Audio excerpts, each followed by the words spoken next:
off, the first baseman, number 7, Stephen Cardulo. Batting second, the second baseman, number 4, Michael Russell. Batting third, the third baseman, number 6, Hector Gomez. Batting fourth, the left fielder, number 22, Quincy Lattimore. Batting fifth, the designated hitter, number 3, Vio Sergi Rosa. Batting sixth, the center fielder, number 11, Miles Schroeder. Batting seventh, the right fielder, number 29, Jared Mitchell. Batting eighth, the shortstop, number 1, Giovanni Alfonso. And batting ninth, the catcher, number 17, Matthew Jones. Doing the pitching tonight for your Rockers, a right-hander, number 45, Dominic DeMassi. Your High Point Rockers are managed by number 26, Jamie Keith. The pitching coach is number 16, Frank Viola. The third base coach is number 5, Billy Horn. And the bullpen coach is number 18, Albert Gonzalez.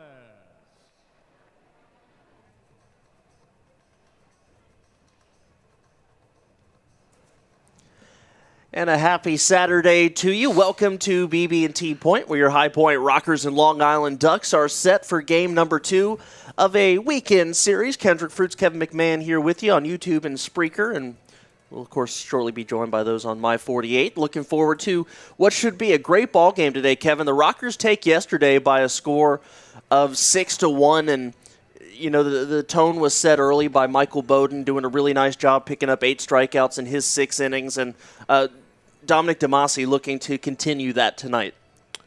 Another great pitcher for the High Point Rockers. I talk about how I think Rocker fans are going to get to see 3 of the best pitchers in the Atlantic League, one pitching last night, Michael Bowden, and they all happen to be on the High Point roster. Not taking anything away from the Long Island Ducks rotation, which, as we mentioned, is very good. A bunch of former major leaguers are in that rotation, so plenty of talent on both sides when it comes to who's on the mound for each team, but the Rockers have 3 of their best going, and Dominic DeMassi is no different. And if the Rockers can get out here, get a good start from DeMassi, get the bats going early, even though the game took a while yesterday, well over 3 hours, I think close to 3.5. Yeah, basically 3.5 hour game yesterday, which is very uncharacteristic when it comes to the Atlantic League.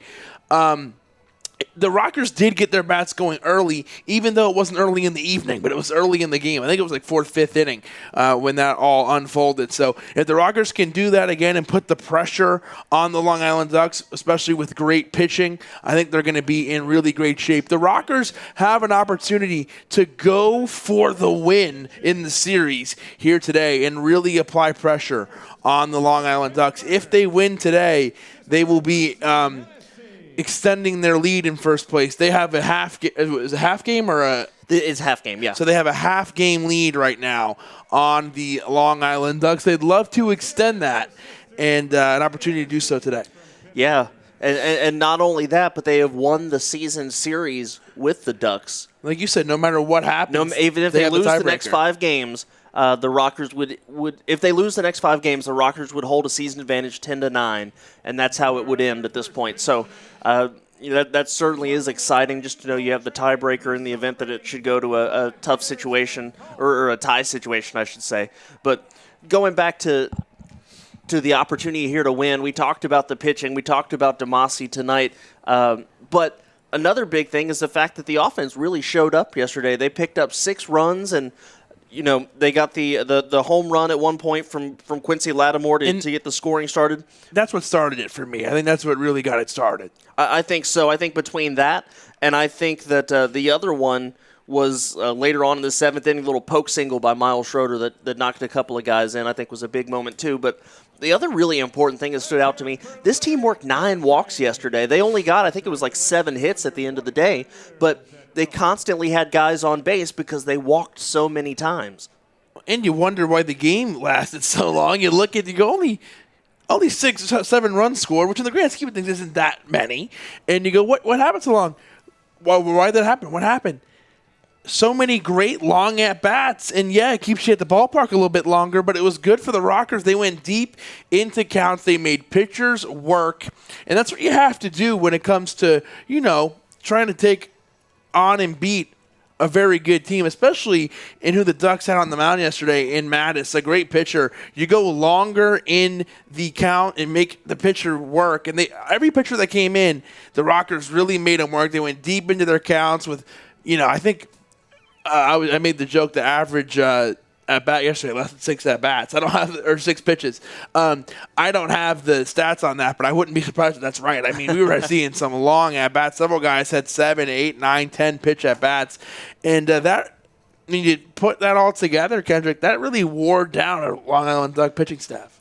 Today, it looks like the Rockers may have a little tougher time working walks. Joe Iorio's making the start for the Ducks, and he's been one of their best pitchers in the year, 5-1 on the season, a 2.87 ERA, and he's only walked 22 guys in 94 innings. So I think that strategy may be a little more difficult for the Rockers today, but we saw that their offense was clicking from top to bottom yesterday, and after a slow start, they really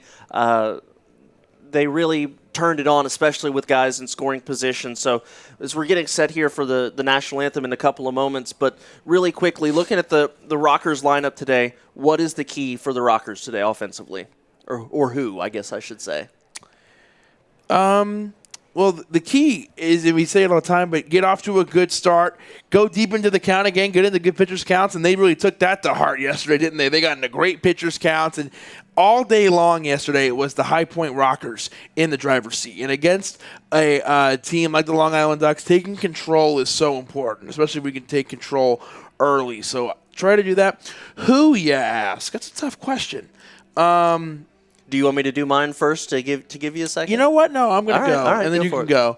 I got a really good feeling about Jared Mitchell. Dang it, you took mine. Tonight. Yeah, we talked. He's this week's guest on the Off the Rocker podcast. He was getting some work in the batting cage today. And, a great guy I'm really happy is on the High Point Rockers. Super fun to talk to. And, I got a good feeling about him today. So that's my pick. I'm going to same thing that I've been saying about Mitchell yesterday, too, is the fact that he's hitting the ball really well. It's just, unfortunately, going right to people a lot of the time. So he'll be worth keeping an eye on. But the other guy, of course, no surprise, is Hector Gomez, a guy who's been swinging a red-hot bat recently. Picked up another hit yesterday, but perhaps one of the most interesting ones, I think, might be Matt Jones. Just missed his first home run of the season yesterday, and there was a very hard-hit double off of the wall, and hopefully that gets him going. That ball did everything but leave the ballpark yesterday. You mentioned it. Wow, what a hit that was. And he walked a lot, and then he ended the day with that double. So he seems to be a guy who's getting hot at the right time, and I think he's going to get ready to have another big night tonight, like you said. Absolutely. So we're still getting ready here. I don't think we're quite going to start at our normal start time, but we're getting set for Rockers and Ducks here as players are finishing up their warm-ups and waiting around. The Rockers wearing their Irish heritage jerseys tonight. Those look sweet. You know how I feel about those. I am as Irish as can be. My last name is McMahon. My grandma and grandpa are from Limerick, Ireland. So I'm really excited about this. They've had the Celtic music going, so I've been really excited.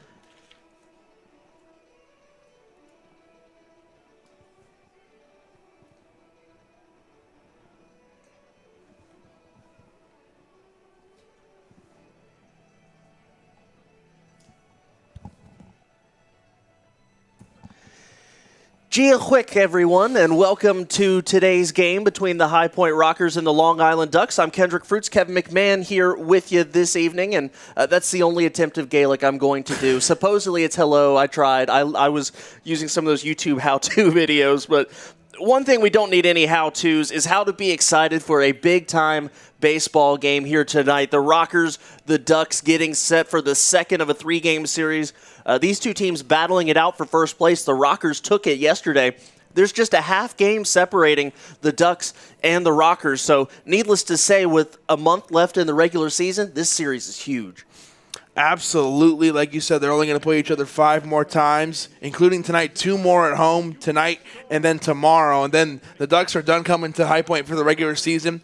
And then next week and the week after that, there will be a Long Island Ducks High Point Rocker series in Long Island, 3 more. And then it's over. With the win last night, we talked about it on the YouTube pregame show, how the Rockers own the series no matter what happens. They own the tiebreaker. So a huge win last night and an opportunity to win the series against a team who won the first half. So they're in the playoffs, and they would love to win both halves. The Rockers are in first place right now by half a game. They lead over the Long Island Ducks. They'd love to extend that lead. Also, the Rockers have 60 wins, picked up their 60th win last night. So they're trying to win the second half. They're also just trying to win as many games as they can to get themselves the best chance to get into the playoffs and, be ready to go. There is a chance. Obviously, they're still tight throughout the division, but there's a chance that these two teams could just run away with the top 2 spots as we go on down to the home stretch. But certainly looking good. The Rockers, again, winning yesterday by a score of 6-1. Michael Bowden, 6 fantastic innings, picking up his second win of 2019. And they turn it over to a guy tonight in Dominic DeMasi, who's been one of the most reliable, consistent pitchers for the Rockers this year. He's already 6-2 with a 3.32 earned run average. So it doesn't get much more solid than Dominic DeMasi. No, the night that jumps out to me is July 3rd. The night he came in here, and I think he went 8 innings, and he really just dazzled as the starter and has had great starts since then as well. Just a great option for the High Point Rockers. They've put out their 3 best in their rotation here. The rotation is great, and I think these are the 3 guys who are the best the High Point Rockers have to offer, and Michael Bowden, Dominic DeMasi, and Joe Van Meter. You got DeMasi tonight. He is a great pitcher, so the Rockers and Rocker fans are hoping that DeMasi can come out and have a great start, and the Rockers want to grab the win today and win the series against the Ducks. Players are heading out on the field for the national anthem. Should be a good one. I'm guessing a pitcher's duel today, but we're just a matter of moments away from finding out what these 9 innings hold tonight. We're going to send it down to the field now for the national anthem, and then we'll give you starting lineups, and we'll get ready to go. This is High Point Rockers baseball. It's Rockers and Ducks next. Both home and abroad, and join in the singing of our national anthem, performed this evening by Sharika Stanley.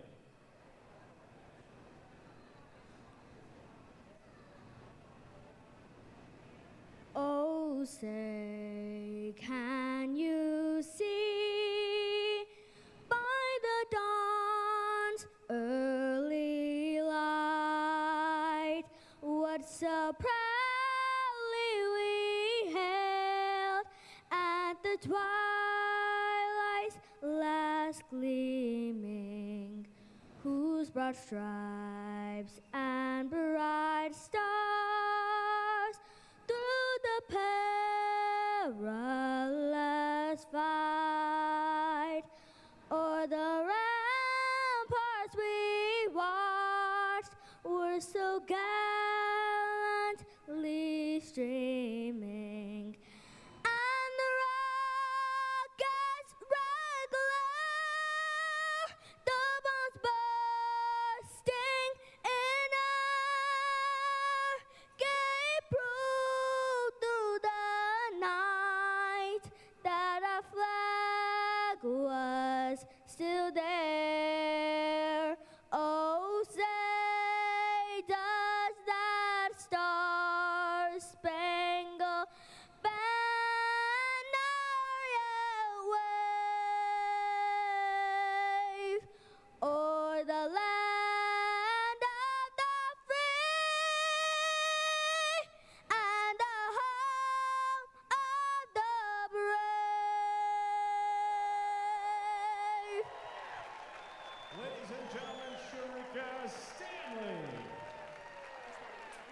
What a rousing rendition of the national anthem here at BB&T Point. And if that doesn't get you fired up and ready to go, I don't know what will. Welcome again to Irish Heritage Night on My 48, YouTube, and Spreaker here at BB&T Point. It's the Rockers, it's the Ducks, it's Kendrick Fruits and Kevin McMahon here with you. That's right. And we'll go ahead and set things up here for you as Dominic DeMasi goes to the mound for his warm-up pitches. The starting lineup for the visiting Long Island Ducks: Darby Myers, the right fielder, will lead off. Ray Fuentes in left field will bat second. LJ Mazzilli, second baseman tonight, will bat third. Cleanup hitter, a guy I'm really excited to talk about, Lou Ford, the designated hitter.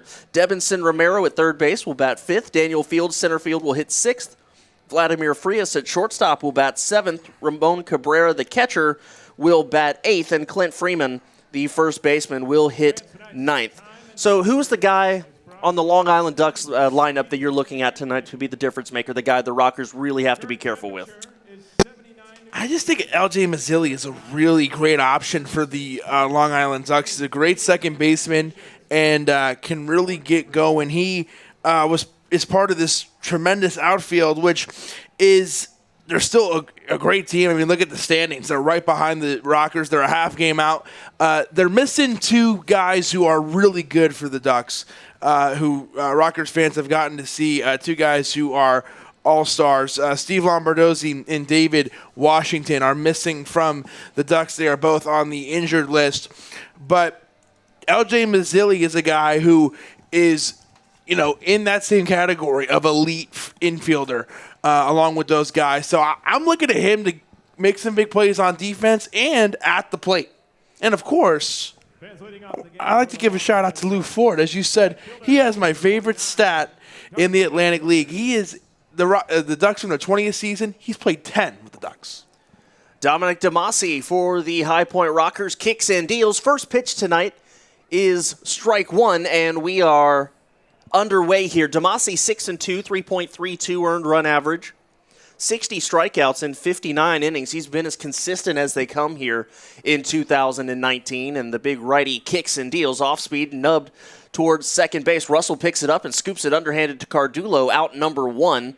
Both Russell and Cardulo originally chasing after that ball, but Cardulo realized, hey, I should probably head back to first base. Let's go ahead and set the defensive alignment for the Rockers tonight. Let's do it. Let's start in left field. It's the King, Quincy Lattimore. Center field, it's Miles Schroeder. Jared Mitchell out in right field. We'll start at third base as we move to the infield. Hector Gomez at third. Giovanni Alfonso at shortstop. Michael Russell, the guy who just made the out at second base. And the guy he threw to at first base, Steven Cardulo. Behind the plate is Jones. On the mound, DeMasi.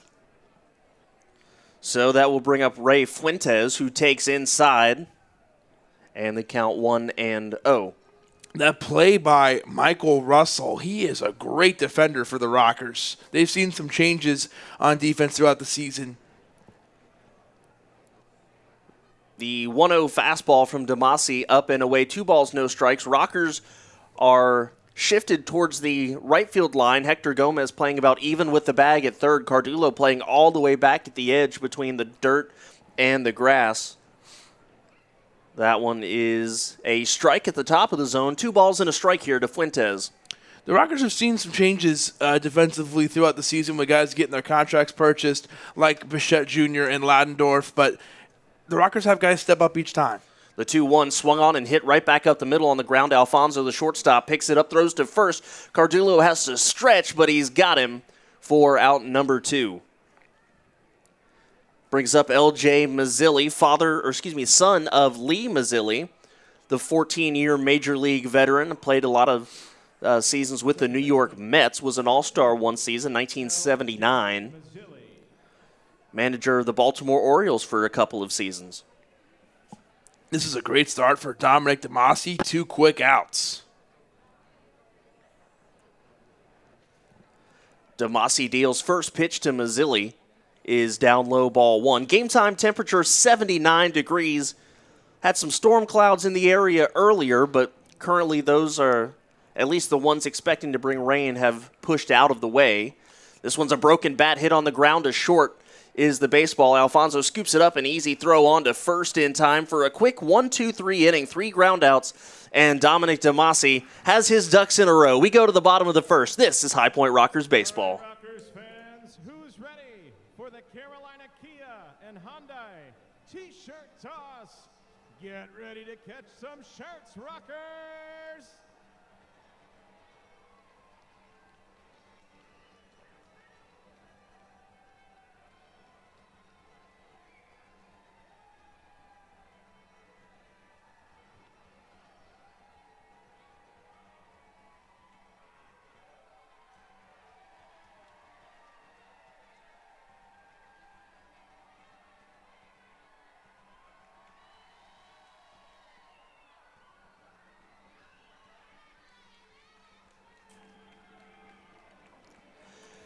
Let's go ahead and set the High Point Rockers batting lineup for this evening. Steven Cardullo, the first baseman, leads off. Michael Russell at second will bat second. Hector Gomez will play third base and bat third. Quincy Lattimore in left field will hit in the cleanup spot. Villa Sergi Rosa, haven't said his name in a couple of days, but he will bat in the 5 spot as the designated hitter. Miles Schroeder will bat 6th. Jared Mitchell hits 7th. Giovanni Alfonso 8th, and Matt Jones rounds it out. Joe Iorio, the starting pitcher for the Long Island Ducks, 5-1 on the year, a phenomenal 2.87 earned run average. 25th appearance, this is his 15th start. 94 innings pitched this year, 64 strikeouts, 22 walks. So certainly a good year for Iorio, and the Rockers are going to have their work cut out for him offensively today.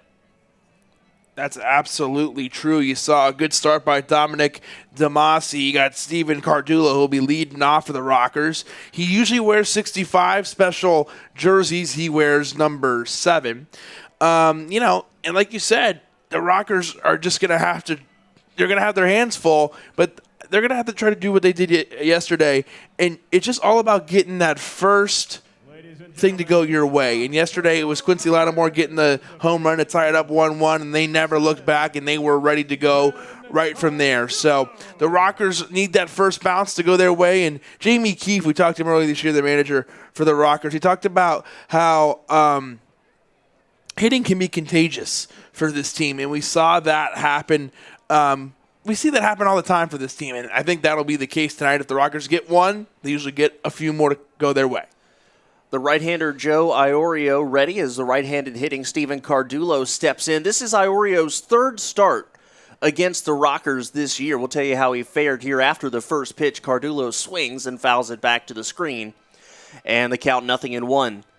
The first start Iorio made against the Rockers was June 15th here, game 1 of a doubleheader. He went 5 innings, gave up 2 runs, picked up the win. And then back on August the 3rd, he pitched 7 innings at home in Long Island, gave up 1 run, but picked up a no decision. Cardullo chops this one right back to the mound, and Iorio has an easy first out as he throws on to first for out number 1. Let's go ahead and set the rest of the defensive alignment for the Ducks. Let's do it. It's Ray Fuentes out there in left field, Daniel Fields in center field, Darby Myers in right field. Then we move to third base. It's Debitson, Romero, Frias at shortstop, L.J. Mazzilli at second base, Clint Freeman at first base, and Ramon Cabrera behind the plate. Here's Michael Russell. He's been one of the hottest hitters for the Rockers so far in the second half. And the first pitch to Russell in their called strike.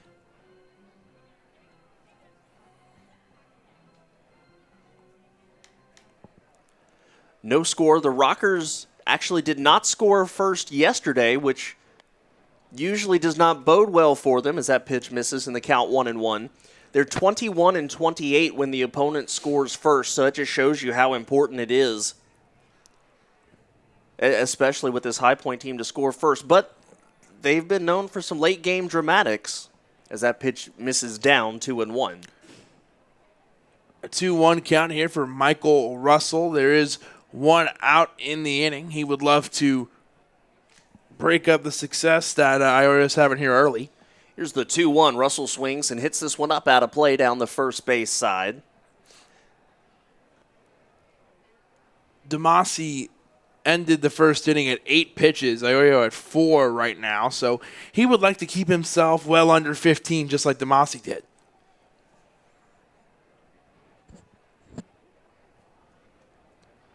And here is the pitch. He swings and lines this one down the right field side. It's out of play. Count is still 2-2. Of course, we mentioned the Rockers wearing their special Irish Heritage jerseys. They've got a green, white, and orange stripe slashing from the right shoulder across to the left hip with a white top and a green bottom as that pitch misses and the count full. The Long Island Ducks are wearing what I would call the alternate Baltimore Orioles uniform, the black jersey with the orange lettering. Here's the 3-2 to Russell. He chases this one and pops it up. Giving it a look was the first baseman Freeman. It gets out of play, count still 3-2. I think that might have been ball 4. Well, the Rockers are picking up where they left off from yesterday. They had long at-bats where they had great eyes at the plate. They really battled, and we're seeing that here again with Michael Russell, just the second hitter of the game tonight. 7-pitch at-bat already. The righty Iorio, who works from the third base side, deals pitch number 8. Russell swings, lines this one into left field. Giving chase is Fuentes, and he'll pull it down in the alleyway for out number 2. And he flies out there, but 8 pitches in that at-bat. For perspective, Demasi had 8 pitches in his whole inning. So it's still very early, but those were the kind of at-bats yesterday that helped push the Rockers over the edge and allow them to get the win yesterday. Hector Gomez steps in here, and really that helps you, especially early on, to get that at-bat with so many pitches in the first inning, as Iorio's first pitch to Gomez in there for a strike, because now Michael Russell can go back there to the dugout. He's seen 3 or 4 different pitches, and he can say, all right, here's what I just learned. I saw this from his curveball. I saw this kind of movement on his fastball. So we'll see how Michael Russell, the scout, did as Gomez lines this one into left field, and a sliding catch there by Ray Fuentes will retire the Rockers 1-2-3 as we head to the top half of the second inning. It's still scoreless on Irish Heritage Night. Who's ready for our Wake Forest Baptist trivia question? Let's go down to Brittany with tonight's contestant. Thanks, Joe. I'm sitting over here in section 104 with Jean and her support system as she tries to answer tonight's Wake Forest Baptist trivia question. Jean, you got this. Are you ready for your question? What is the definition of a hemorrhage? Is it A, a tear of a ligament, trauma to the head, or C, bleeding or blood loss? What do you think the answer is? With C. Is that your final answer, Jean? Yes. And that is correct, for sure, she says. C, bleeding and blood loss. Congratulations. Fans, Wake Forest Baptist Health offers a full range of orthopedic and sports medicine care for all ages. And we're proud to be the official team doctors of your High Point Rockers. High Point has the best fans in baseball. The High Point Rockers, R.H. Behringer Distributing, and Budweiser thank all of the fans who enjoy responsibly and have a safe ride plan. Always drink Budweiser and enjoy responsibly.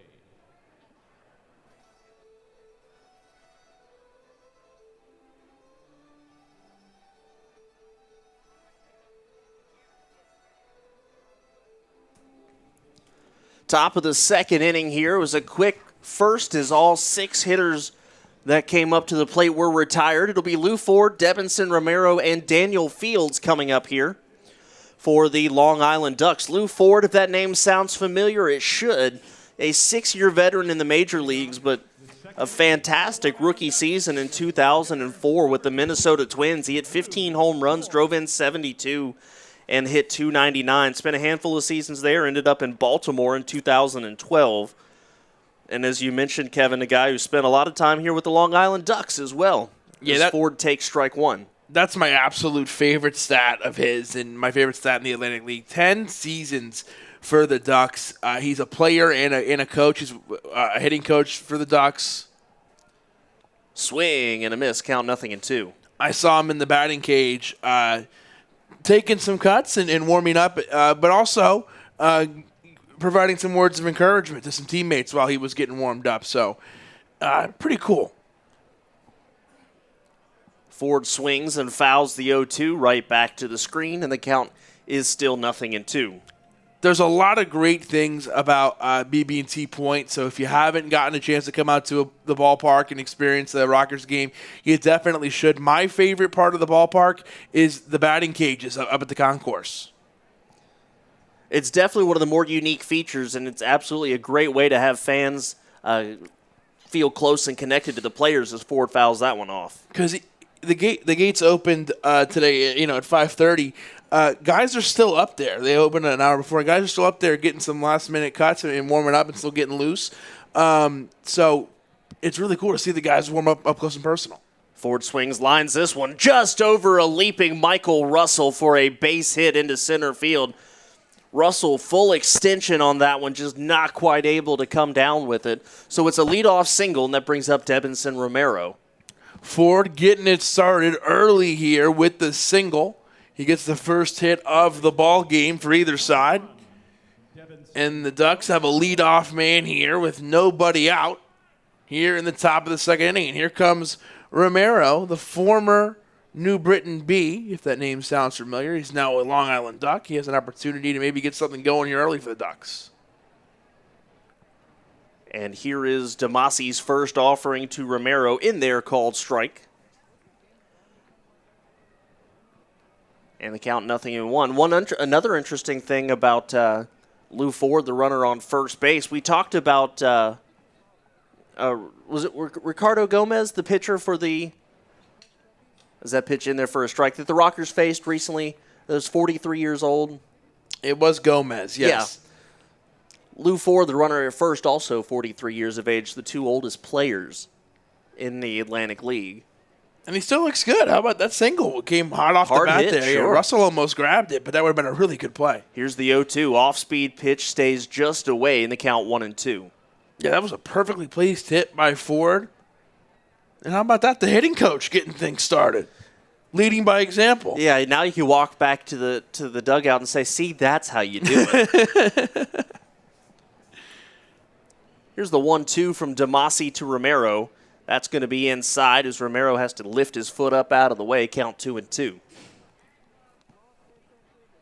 If you're Damasi, don't worry too much about Ford. He can definitely go on you, especially with the new Atlantic League rule where you have to take your foot off the rubber. Any runner is a threat to steal, but he's going to worry about the batter here. There he goes. Runner goes. This one is hit foul, chopped towards the third base coach's box, and the count stays 2-2. And you might look at Ford and you might say that may not, he may not strike you as a guy who's going to try to steal on you, but in his last couple games here at BB&T Point, before that rule came into effect, he's added that to his game, and he will try to steal on you. Also, with that new Atlantic League rule, where it's the pitcher has to take his foot off the rubber in order to make a throw back to the bases to make a pickoff move. So you have to be very clear. So it gives the runner a little bit of an advantage, Kendrick. Ford not taking a huge lead here. Count 2-2 as Damasi deals. Runner goes again. Here's the pitch. Swing and a miss, strike three. Jones' throw down to second base. One hop, and they got him. Lou Ford is tagged out there by Michael Russell for the strike him out, throw him out double play here to start the top of the second. And that's how you get some momentum back. The Long Island Ducks looked like they were maybe ready to break this game opening and get the first score of the game. And it is a great move here by Matt Jones. After they get the strikeout, they throw down to second and get Ford. He didn't take a big lead when he ran on the foul ball, so I kind of figured he was going to go again. First pitch to Daniel Fields in there, called strike. He did go again. Damasi has the nice pitch. They get the strikeout on Romero, and then Jones, who is always aware back there, makes the throw, Russell the tag, and it's 2 outs now. Damasi deals the 1-0. This stays away. Count 2-0 now. So 2 have come up, 2 outs. So if Damasi can get an out here on field, he will have faced the minimum again. And this one, a called strike up at the top of the zone, 2-1.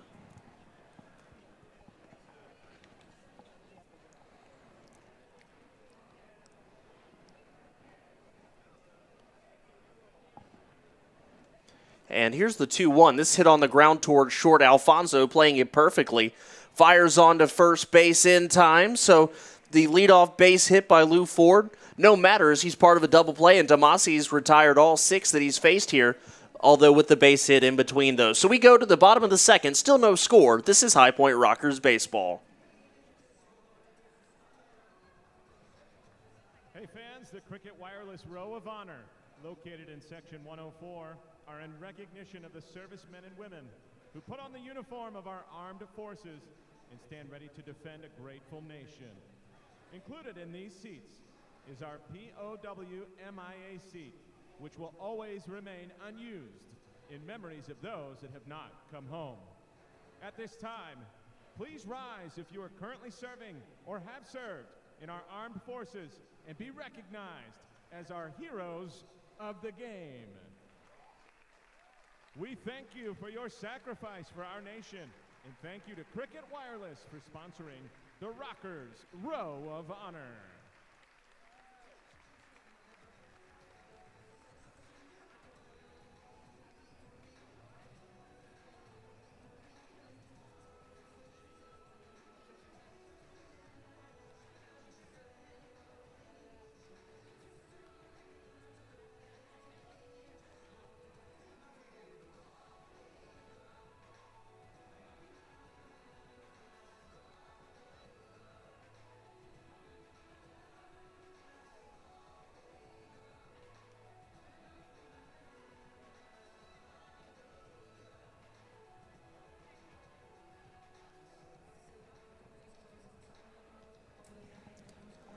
Bottom of the second inning. Still no score here at BB&T Point. Quincy Lattimore via Sergi Rosa and Miles Schroeder, the 3 scheduled hitters.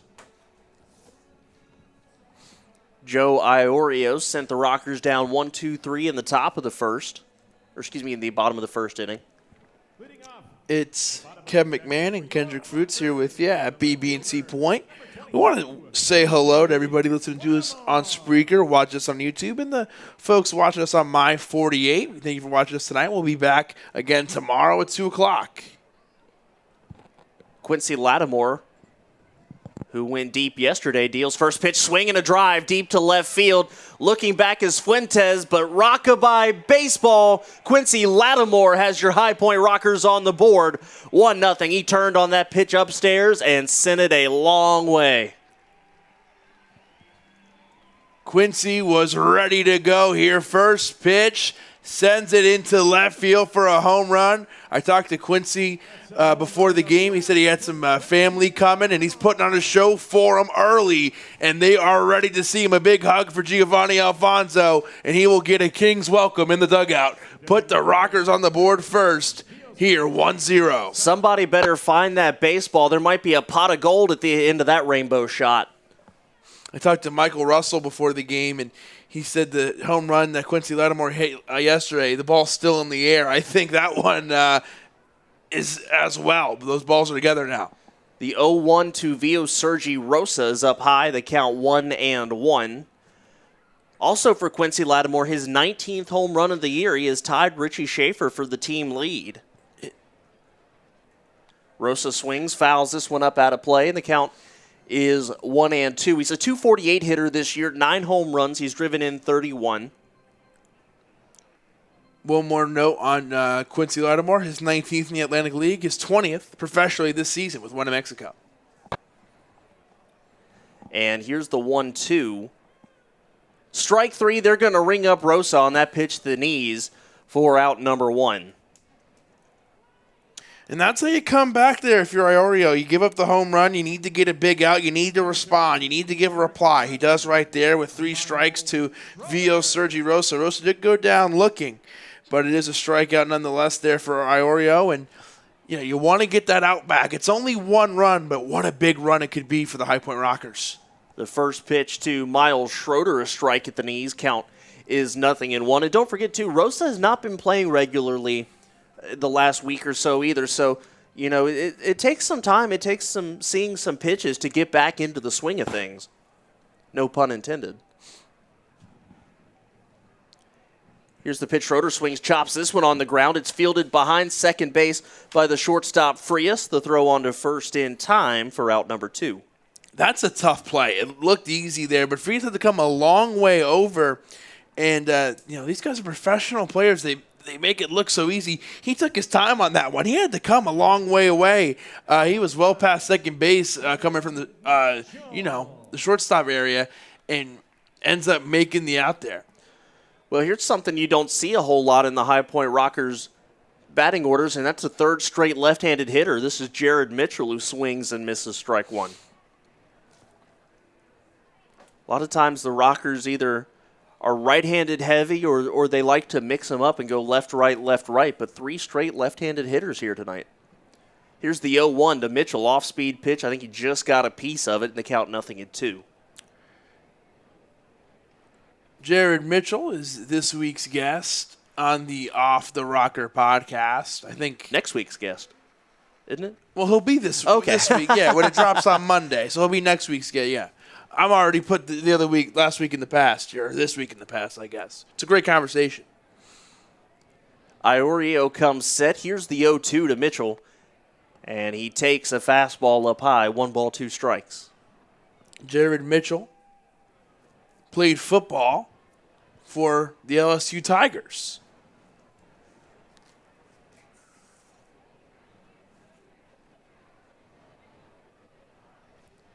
Here's the 1-2. He swings and fouls this one off.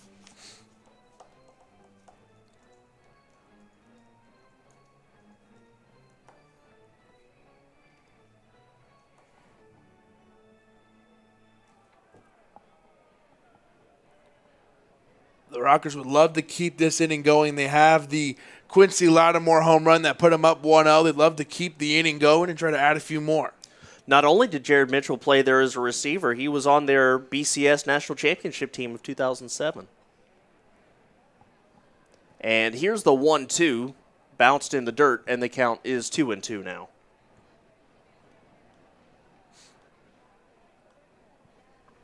Rockers lead 1-0, courtesy of Quincy Lattimore's 19th home run of the campaign.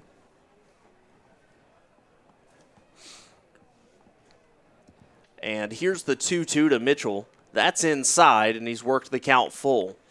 Showed a good eye yesterday. He worked a couple of walks, including one to load the bases when the Rockers would go on to score a couple and break the scoreless tie. Outstanding plate vision was a pattern yesterday for the Rockers, and we're seeing it again tonight. No walks yet, but they're working the pitch counts as Mitchell swings and fouls this one up and out of play, and the count is still full. That one potentially had home run distance on it. That one went a long way there. Foul. That's fair. You're really nervous about that one if you're Iorio. Thank you for spending your Saturday evening here with us. Great crowd here at the ballpark for Irish Heritage Night. Nobody's letting the gray clouds up ahead get in the way of enjoying their Saturday evening. You always worry about that when you see some gray clouds. In the afternoon, you go, I hope people still come out, and they have tonight. Here's the 3-2. Mitchell swings and fouls this one off, so 9th pitch of the at-bat will be coming next. Another great battle here at the plate. They've already worked Iorio up to 26 pitches here.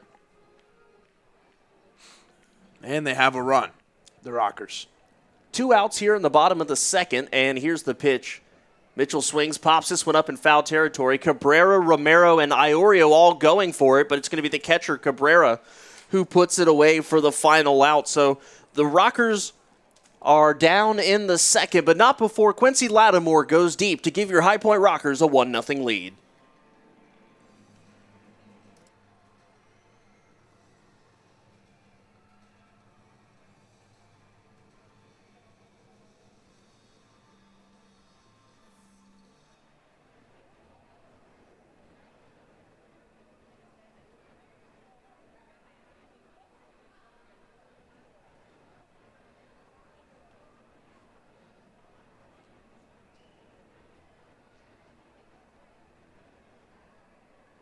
Fans of High Point Rockers would like to send a very special birthday message tonight to the following fans. Happy 16th birthday, Bailey. Happy 13th birthday, Caden. And happy 10th birthday, Skylar.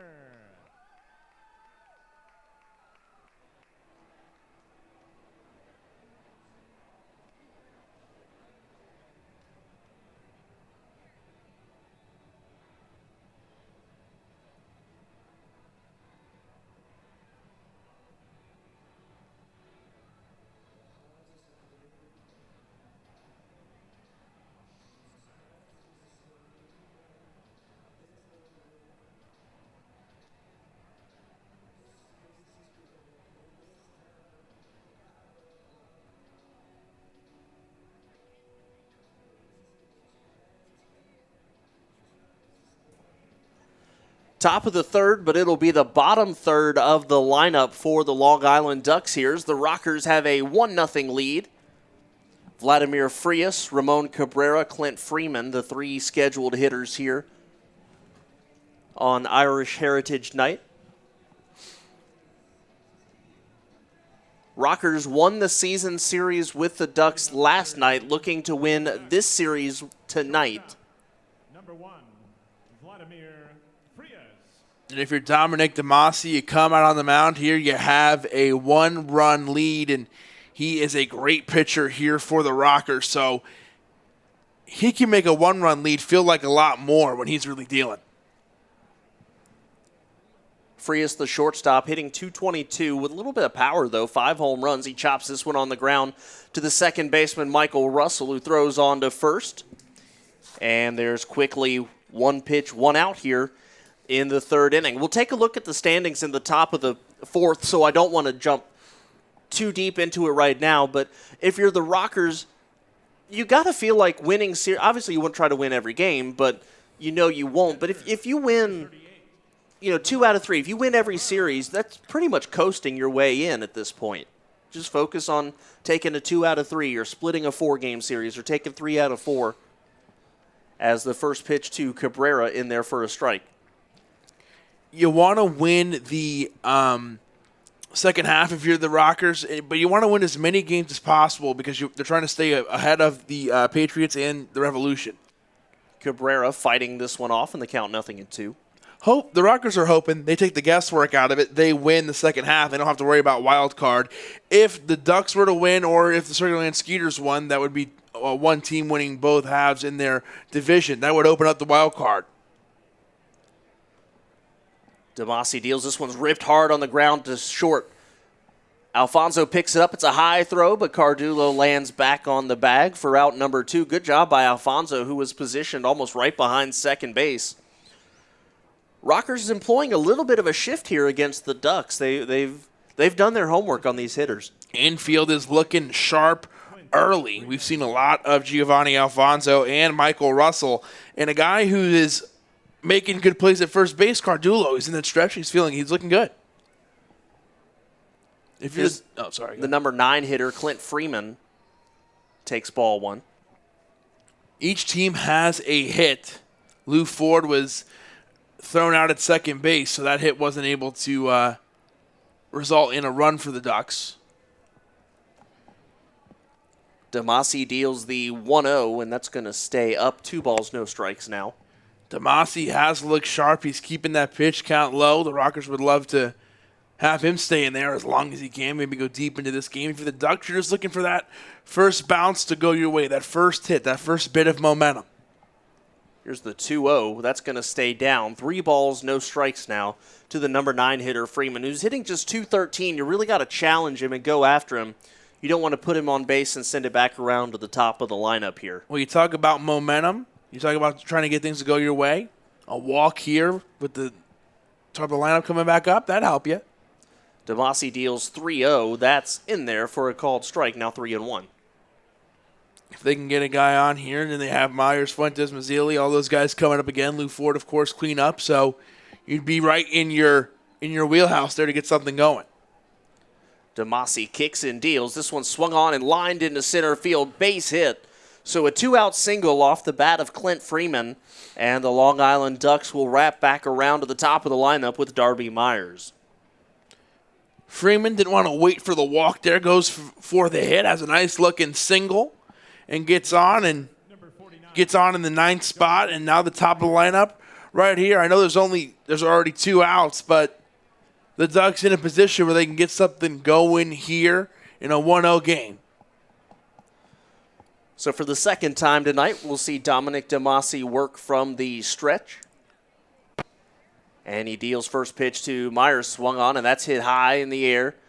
Towards the right side of the infield, the second baseman, Russell, camps under it and makes the catch for the final out of the inning. So Freeman's 2-out single doesn't do any damage. And we go to the bottom of the third. Your Rockers still lead 1-0.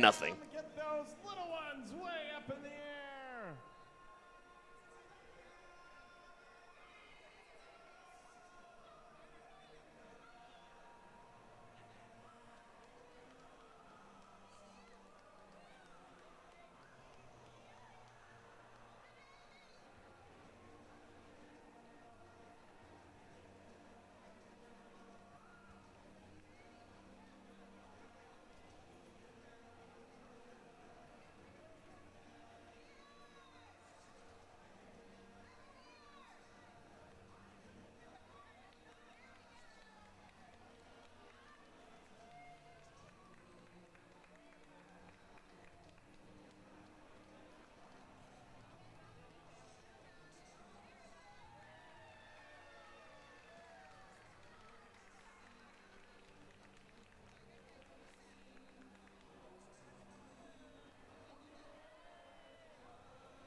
Bottom of the third inning here at BB&T Point. Your High Point Rockers with a 1-0 lead over the Long Island Ducks. In a battle for first place here in the second half, these two teams, tooth and nail, fighting for every inch they can get. They're separated by a half game in the standings, which we'll take a look at in the next half inning. Rockers do have the half game advantage. So here's Giovanni Alfonso, Matt Jones, and they'll head back around to the top of the lineup with Steven Cardulo. Rockers trying to extend their hold on first place as Alfonso swings and misses strike one. And a win tonight would go a long way into doing that.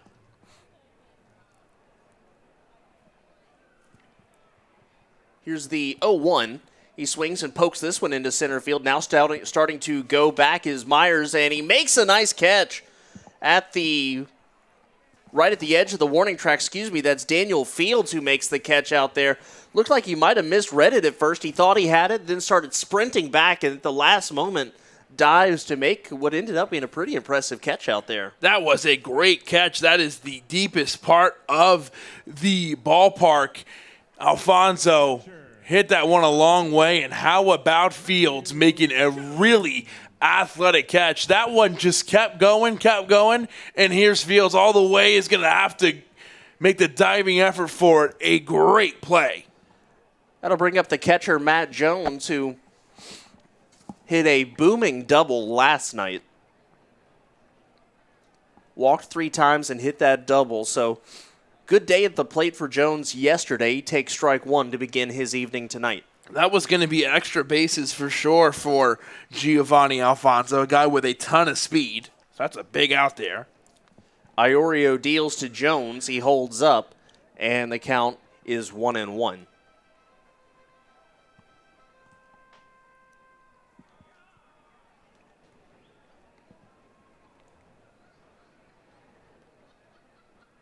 Iorio comes set just below the belt now, deals the 1-1 to Jones. He takes a strike, and the count 1-2 now to the Rockers' backstop. Jones hitting at .216, no home runs, 10 RBIs.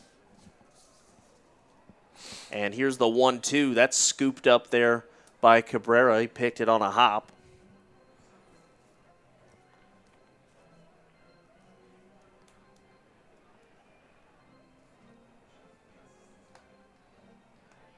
Rockers snapped a 3-game losing streak with yesterday's victory. Snapped a winning streak at the same length for the Ducks. Here's a pitch, and again it's down in the turf, and again Jones holds up, and the count goes full. An opportunity to win the series if they pick up a win here tonight. And then they would have a chance to sweep tomorrow. They got Joe Van Meter on the mound, the Rockers do. I almost wondered on that play to Fields whether the wind is bothering or affecting the baseball out there. You see, it's not blowing particularly hard, but it sure seemed like he thought he had a play on it right off, and then moments later realized he didn't. Here's the 3-2 Jones swing and a miss, strike 3, out number 2. Going back to that Alfonso play, I'll even say from up here, it looked like the ball was going to stop. It looked like it was going to run out of gas, and it just kept going. So I can totally understand how, that one beats you a little bit because it just kept traveling deep into center field. And, he made a great play on it to grab that for out number 1, and then the strikeout out number 2 for Cardullo here, 2 outs.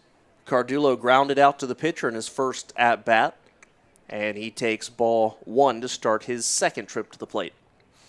Demasi has basically got himself at 10 pitches an inning here. He has 33 pitches through 3. Iorio having some longer at-bats, but not that far behind him with 36. The 1-0 to Cardullo is up high, 2 balls, no strikes. The stadium decked out in green today. Lots of people wearing their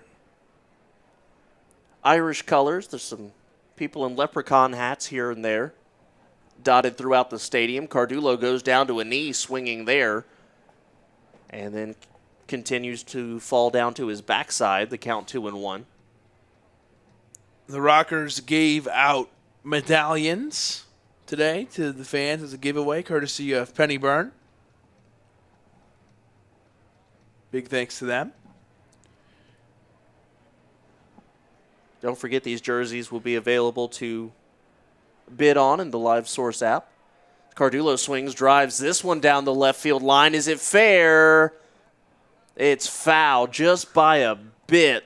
Cardullo did his Carlton Fisk impression, waving the ball fair, but it just stayed foul.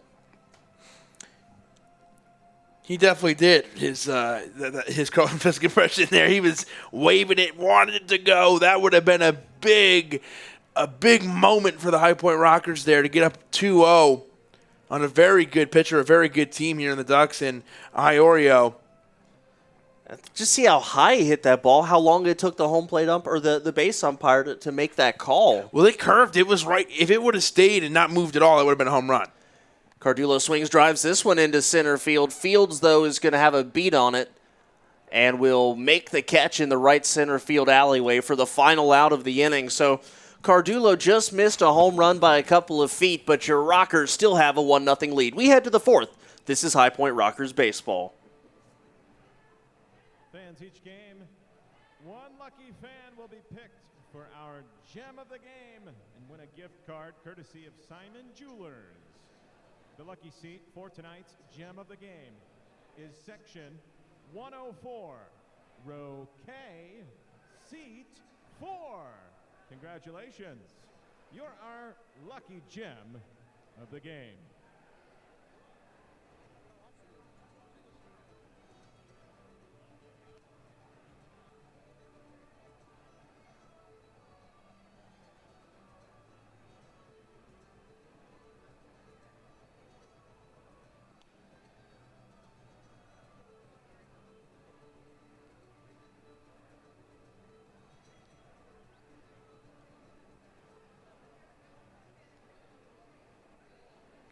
Hey fans, come out tomorrow for Back to School Day.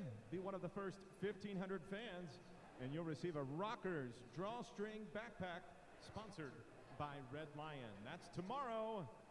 Drawstring backpacks for Back to School Day.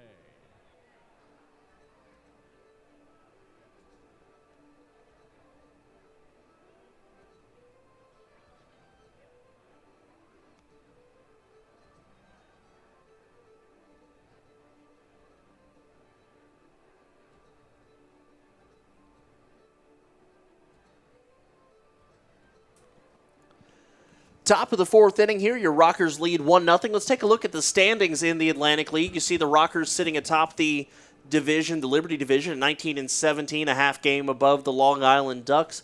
Bees 4.5 back, Patriots 5 back. In the Freedom Division, the York Revolution, the Sugarland Skeeters making things interesting. Tied atop of that division at 21-13. The Blue Crabs 3 back, and the Barnstormers are struggling to tread water at 13-27.5 back.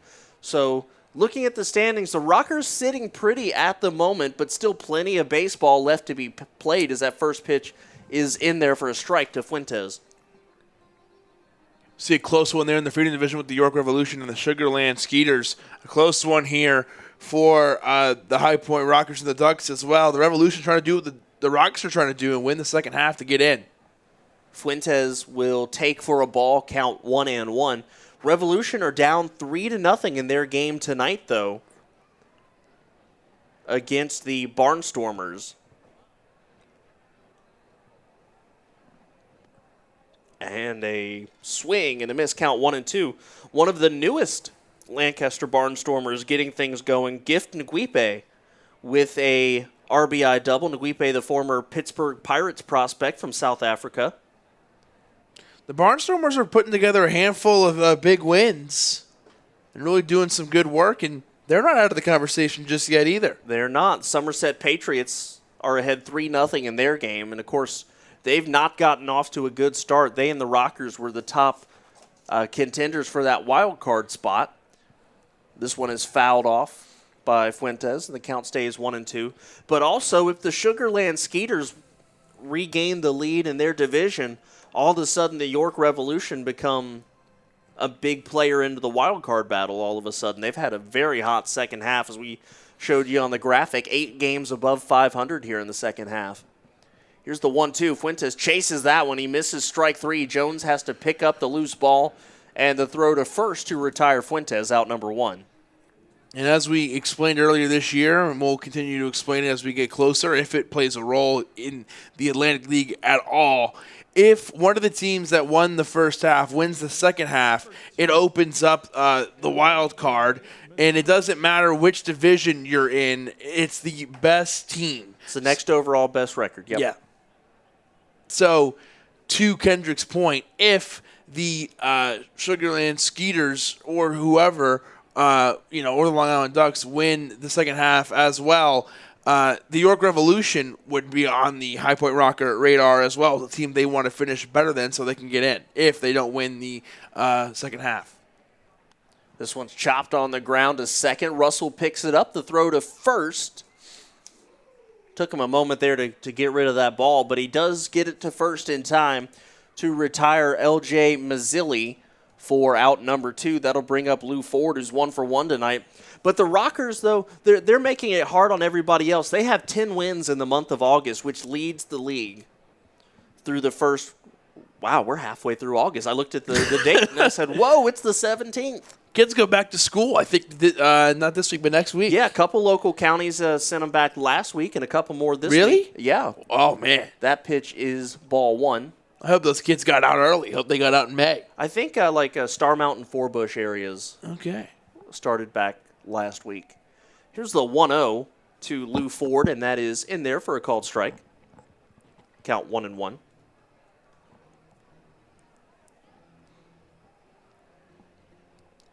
College kids head back soon, or just did, or a combination of the two. Swing and a miss, count 1-2. Rocker, When does High Point go back? I think next week. Next week, yeah. Rocker intern John Furr is having his last day here, one of his last days, as he goes back to NC State pretty soon. He's on the podcast this week. Here's the 1-2 to Ford. He swings and hits this one into left field. Lattimore won't be able to make a play on it. So 2 singles for Lou Ford today. This one coming with 2 outs in the 4th inning.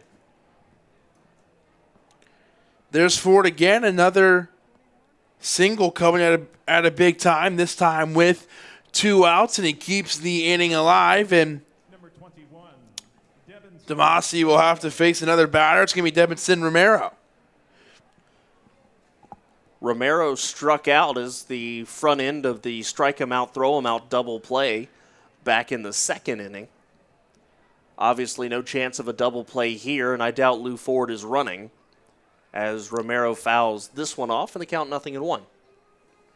However, we did see Ford make a run last time, and as Kendrick pointed out, he doesn't take a big lead to get into it. He kind of takes off right from the base.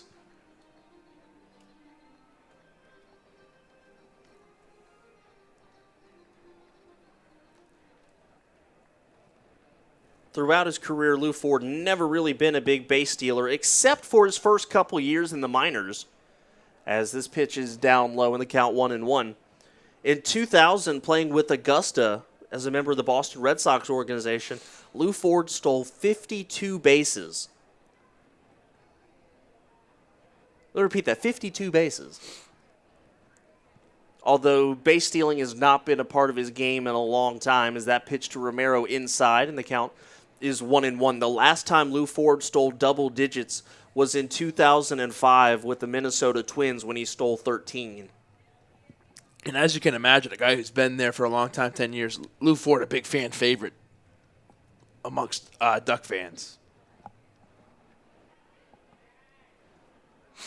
And here's the pitch. This one is a little one-hopper to Alfonso. It's short. He goes the short way to second. And Michael Russell is there to retire Ford. So we go to the bottom half of the fourth inning. Dominic DeMasi just cruising along. Your Rockers lead 1-0.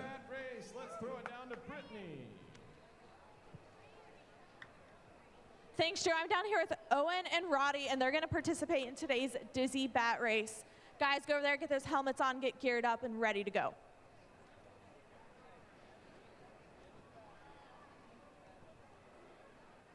Are you guys ready? On your mark, get set, go. 1, 2, 3, 4, 5, 6, 7. Oh, and keep that head down. 8, 9, 10. Congratulations, Owen. You are today's winner, and you will receive a gift card to our Rockers Wear store.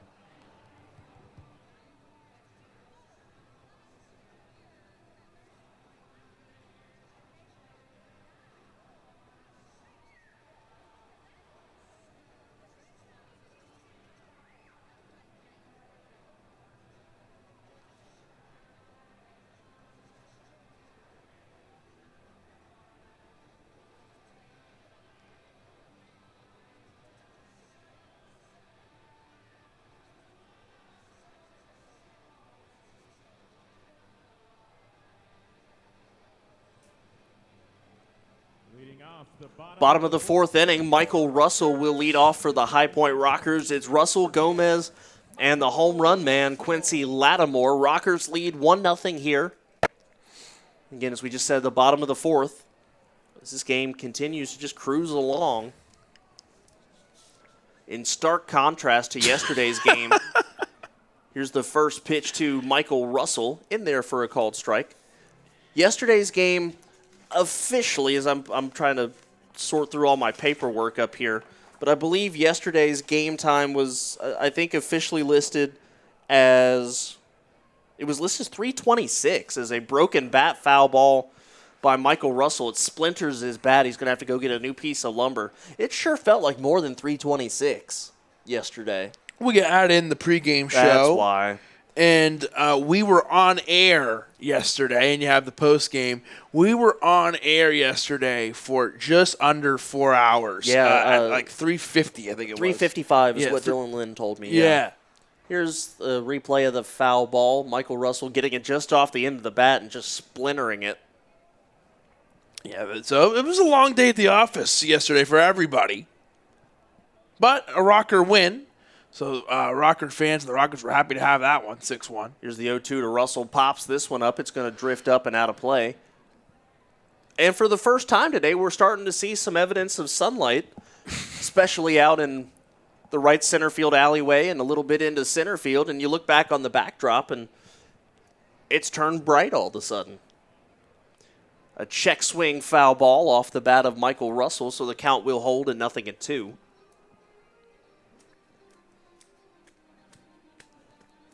We continue to be beneath a bunch of gray clouds. But again, as I mentioned, just a small, consistent 10, 15% chance of rain throughout the evening. Not a whole lot to be concerned about as that pitch misses the count 1-2. So really we're good to go on that front. And the Rockers good to go right now with a 1-0 lead, but looking to add more here in the fourth.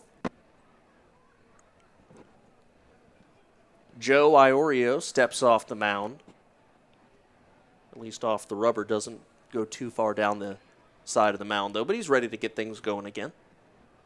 And here is the 1-0 to the Rockers' second baseman. This one's popped up out of play again, so Michael Russell tough in the box with 2 strikes. He's fouled off 3 2-strike pitches so far. And so far, that 1 run by Quincy Lattimore, that solo shot has been enough. Rockers would like to add a little bit more, though. Again, a foul ball. Michael Russell battling Iorio here with his back to the wall. And you're absolutely right. I feel like 1 run is something that, obviously you've got to try to add more to it. But with the way Demasi's pitching, it still feels pretty good. Yeah, and he is got a low count, 47 here through 4. Russell gets this one off the end of the bat, a little nubber back to the mound. Iorio throws high, and Michael Russell is safe. He had to barehand it, and he flipped it over to first base, but it was high, and Freeman couldn't corral it. And so I think that's going to be an E1 on Iorio. Russell was hustling down the line, and he made it, and I think he knew for sure when he looked up and saw the ball in front of him. They gave Michael Russell a base hit, so they're going to say he beat out the throw anyways. It was going to be really close here. As you look at it again on replay, it was going to be close. So they're scoring that, a base hit for Michael Russell to lead off the inning. And the hitter is Hector Gomez. Fouls this one off.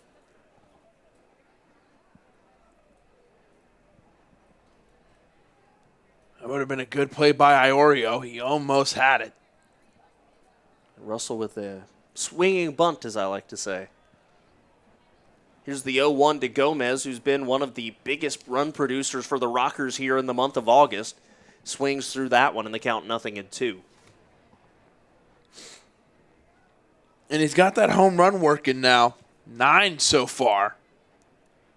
Quite a few here in the month of August. 5 of them so far here in August. Here's the 0-2. This one down and away, a ball, 2 strikes now to Gomez. And Russell was moving there. Wasn't sure if he was going to make the move down to second.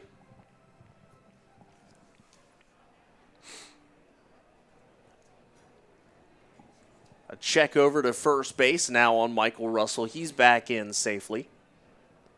Bottom of the 4th inning, Rockers lead 1-0. Nobody out and a runner on first. And Iorio comes set, ready to deliver the 1-2 to Hector Gomez. First, another check on Michael Russell. They're keeping an eye on him over there at first base.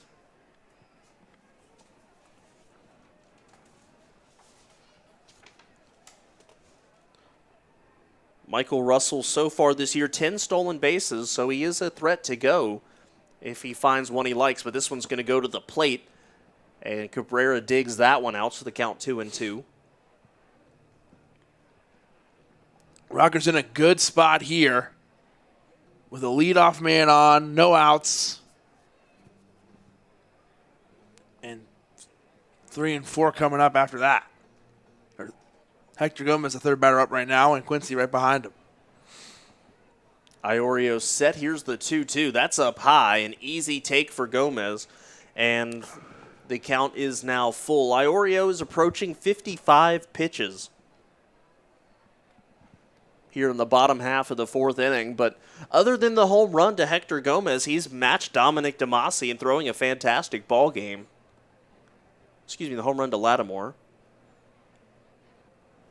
Another check over to first base. Michael Russell back in safely again. Sliding back in over the turf surface, which is why on TV you do not see any stains on Michael Russell's uniform after his 3rd straight dive.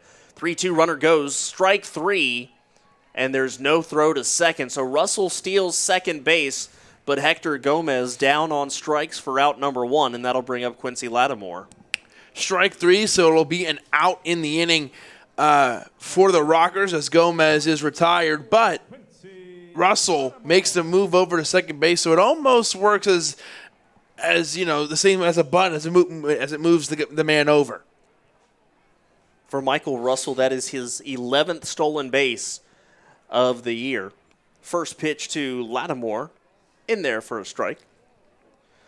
It's Irish Heritage Night, so I went online earlier today and was looking up some of the greatest Irish baseball players in history, and wouldn't you know, all but one of them played in the 1800s. Runner goes, big jump there. The pitch is a strike. The throw to third is not in time and a little off line. So the count 0-2 to Lattimore, but a heads-up play there by Michael Russell getting a great jump and stealing third.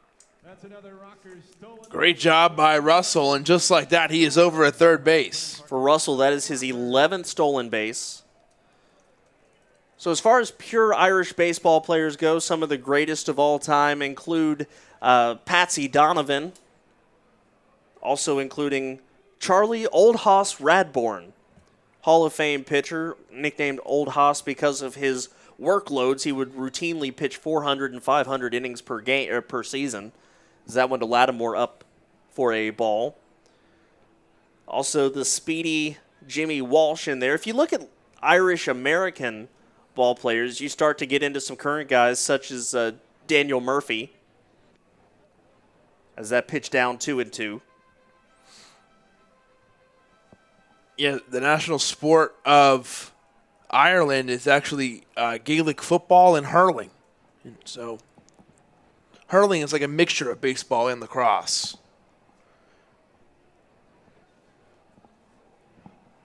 The 2-2, Lattimore just chops this one. He said it's a foul ball. The throw's going to go home, and they're going to call Michael Russell out, except for the third base umpire said foul ball. Lattimore was immediately telling the home plate umpire, I hit that ball off of myself. He called it right off the bat. That was not a joke. It ran into being a joke, but it was not a joke. So here's something interesting. I was looking at the Irish American Baseball Hall of Fame, looking back at their inaugural class of 2008. Some big names on there. Connie Mack is in there. Sean Casey, Mark McGuire, Tug McGraw. Actor Kevin Costner is in simply for some of his work in some great baseball films. This one hit on the ground to Frias. Nice play, but he falls down. Can't make the play at the plate. The throw home in time. They get Lattimore by a step, but Michael Russell will come in to score. What a job by Vladimir Frias, having the wherewithal to pick himself up and go to first after falling down, but Quincy Lattimore gets the job done, and the Rockers lead 2-0. What a play by Frias to throw to first just in time, but how about Quincy Lattimore involved again in helping the Rockers extend their lead? Another RBI for King Q. That'll bring up Via Sergio Rosso, swings and misses for a strike. Other famous guys in the Irish American Hall of Fame, Dodgers star Steve Garvey, broadcaster Tim McCarver. Vince Scully in there. Yep, Nolan Ryan, the class of 2011, as Rosa fouls this one off. Wee Willie Keeler, Gene Stick Michael, former general manager of the New York Yankees. Rusty Staub, Le Grand Orange, as they used to call him. David Cohn, Mike Sweeney, as that pitch misses for a ball. Kevin Millar, Al Leiter, and Casey Stengel. I didn't know there was an Irish American Baseball Hall of Fame. I didn't until 5 minutes ago. Here's the 1-2 to Rosa. Late swing and a miss, strike 3. So the Rockers go down here in the fourth, but not before Michael Russell steals a couple bags and scores on the Quincy Lattimore ground out. Your Rockers lead 2-0. And gentlemen, may I have your attention, please? If you own a white Dodge Journey with the North Carolina license plate CDJ 2770, your car has been selected as the dirtiest car in the lot.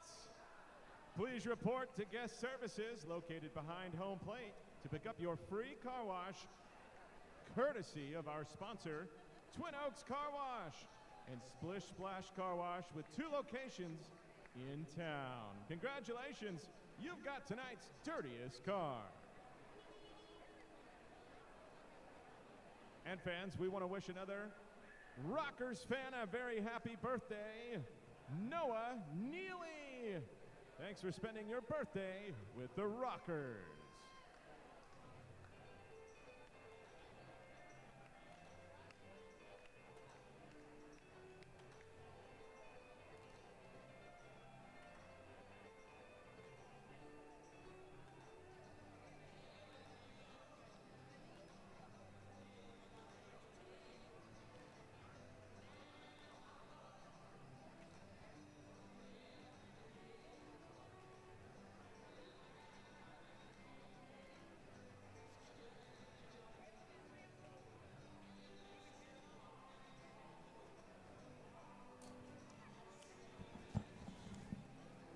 Top of the 5th inning, Rockers with a 2-0 lead, courtesy of a Quincy Lattimore home run and Michael Russell scoring on a ground out by none other than Quincy Lattimore. Dominic DeMasi now has an extra run to work with. 2-0. He'll deal to Daniel Fields, Vladimir Frias, and Ramon Cabrera here in the top of the 5th.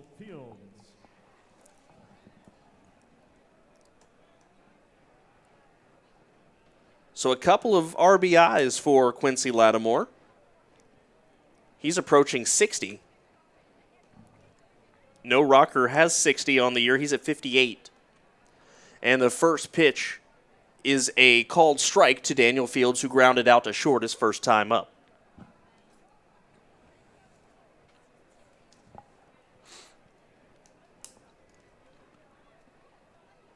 DeMasi deals, and a swing and a miss. He's quickly up ahead, 0-2 to Daniel Fields. DeMasi just 2 strikeouts so far tonight, but he's been masterful, scattering 3 hits through the first 4 frames. Here's the 0-2, off-speed pitch inside, and the count 1-2.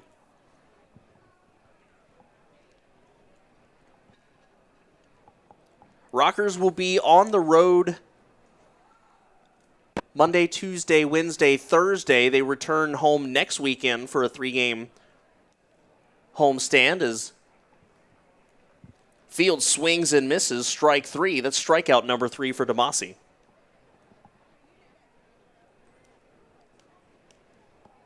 So another out here for Dominic DeMasi. He's at 50 pitches here in the top of the 5th inning, a 2-0 lead. And like I said, when Dominic DeMasi gets rolling and gets in his zone, he is tough to get past, only giving up 3 hits here, and he can make a few-run lead feel like a lot more. First pitch to Frias, swings and hits it back to the mound. DeMasi knocks it down, now picks it up and jogs a couple steps to first before throwing it for the out.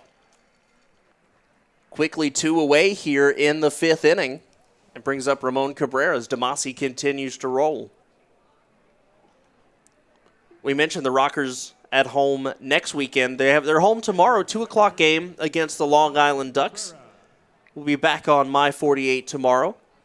Then the Rockers go to the Barnstormers for a 4-game series, and they're home against the York Revolution next weekend. So another big home series coming up.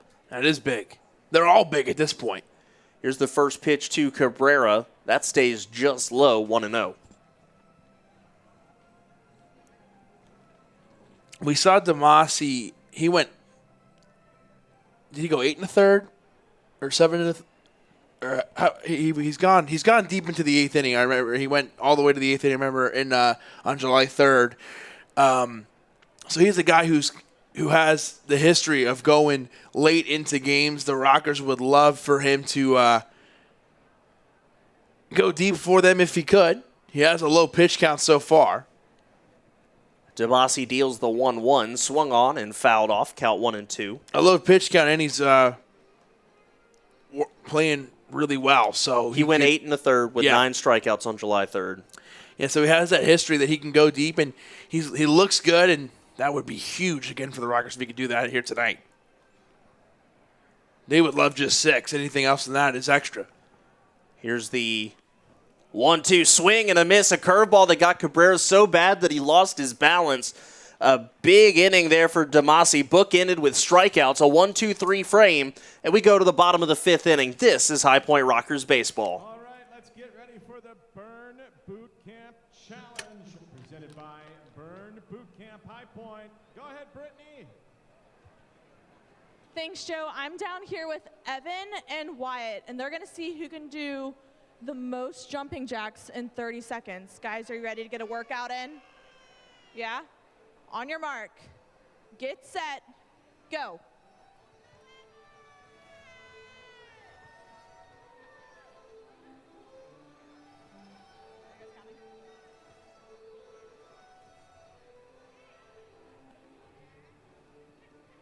"15 seconds. Keep it up, guys.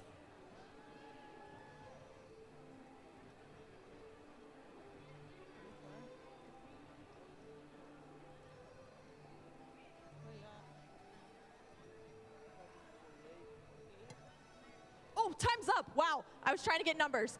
I think we ended here with total of 51 and 49. So close. Congratulations, Wyatt. You are tonight's winner.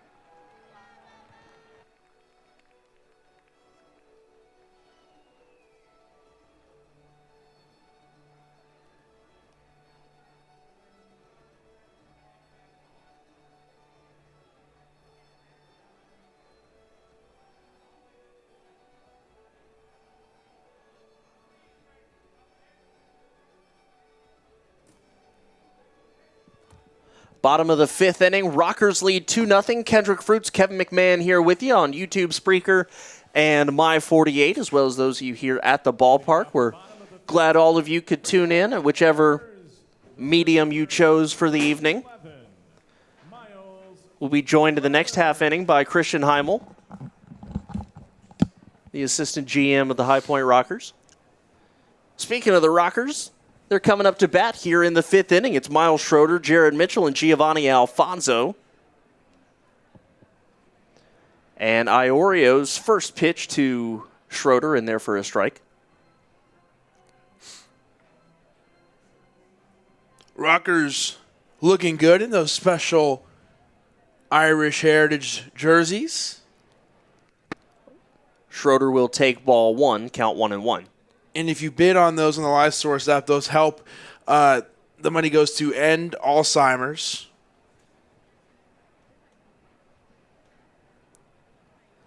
Here's the pitch. Schroeder swings, grounds this one to Freeman at first base, and he raises up the hand saying, "I'll take that myself."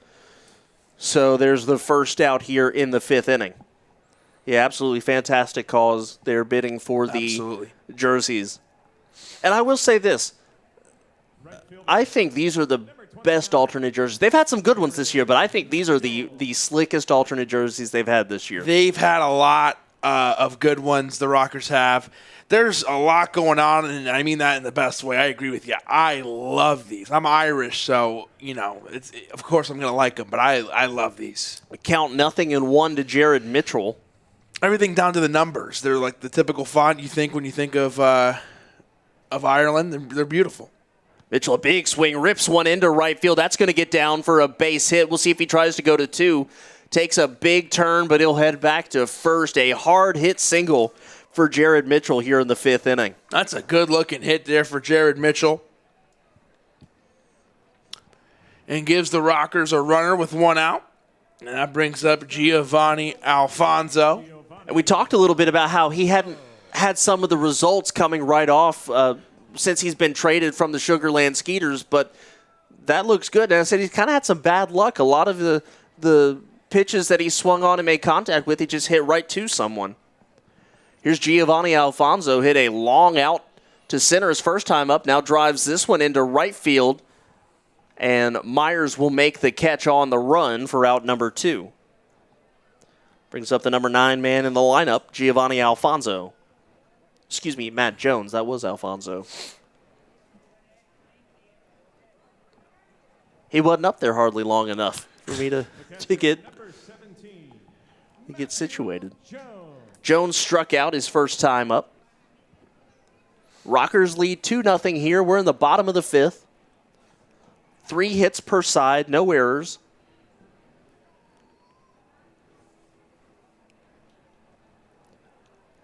And here's the first pitch to Jones. Swing, he fouls this one off. Looks like it might have got off his shin. He was hobbling a little bit as he's walking it off at this point, is Matt Jones.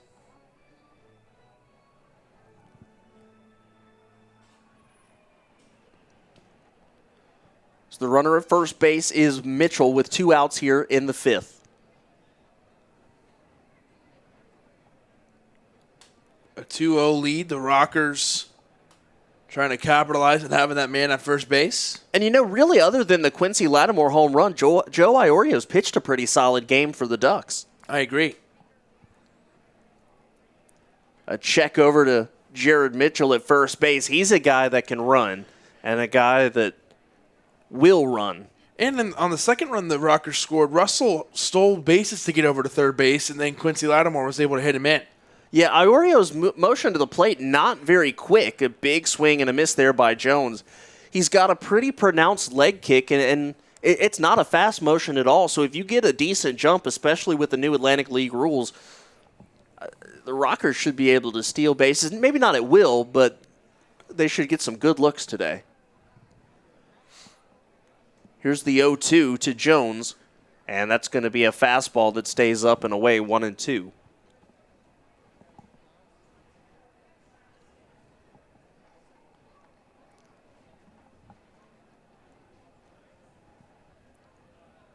Iorio set. Now a check over to Mitchell, who dives back in safely.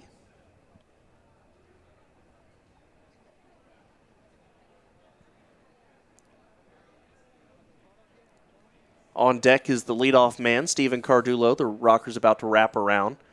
This one down in the turf, and the count is 2-2. Great vision here by Matt Jones again at the plate. We're seeing Iorio have his pitch count keep creeping up a little bit here. That last one's 75, yeah. All right, we look back at Demasi as you compare. He has 56, and he is through 5. Here's the 2-2 to Jones. Swing and a miss, strike 3, so the Jared Mitchell single doesn't hurt the Ducks. And we go to the top half of the 6th inning. We're cruising along. Rockers lead 2-0. Fans of High Point Rockers would like to welcome the following groups to tonight's game. Let's welcome Culp, Pennyburn, Joy Community Fellowship. A nice welcome to Total Care Animal Clinic. And finally, a nice welcome to the Club Vets. We hope all of you wonderful groups enjoy tonight's game.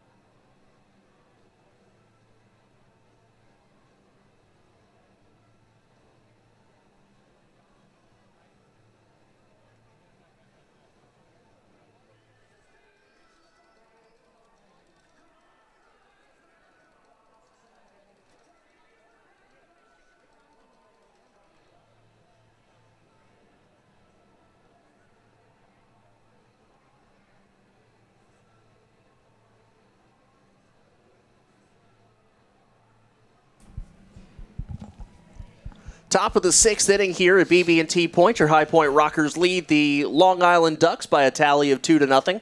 Dominic Demasi, 5 stellar innings so far. He's back out for a 6th. Kendrick Fruits, Kevin McMahon here with you on My 48 YouTube and Spreaker. We're joined by the Assistant General Manager of the High Point Rockers, Christian Heimel. And first off, Kevin and I have just been gushing over these jerseys, how fantastic they are. They really do look amazing, and it's been one of the fun parts of the job this year is being able to help design these jerseys. But I got to give all the credit to the folks at OT Sports, just down the road from us here in Burlington, North Carolina. They create our everyday jerseys, they create our custom jerseys, and they do custom jerseys for pretty much all of minor league baseball and a lot of the independent leagues as well. Demasi's first pitch to Clint Freeman swings and misses strike one. It'll be Freeman, and then back to the top of the lineup, Myers and Fuentes. They got the orange socks to match. Yeah. And that was all Jamie Keefe. Jamie and I decided about a couple of days ago, he goes, you know what would look really cool with these orange socks? he's not wrong as Freeman swings and lines this one into center field. Schroeder's not going to be able to catch it. And it's going to bounce over his glove and go to the wall. Freeman's on his way to second. We'll see if he heads to third. He makes the turn but does not head to third base. So that one takes a tough hop over Miles Schroeder, and it goes to the wall for a leadoff double for Clint Freeman. Talk about the Ducks looking for momentum, looking for something to go their way here. They get a bounce to go their way there. A tough play for Schroeder with the way the ball bounces off of the turf, and Freeman able to get two out of it. And in a 2-0 game, having a guy lead off, get this on second base, that's a great start for you.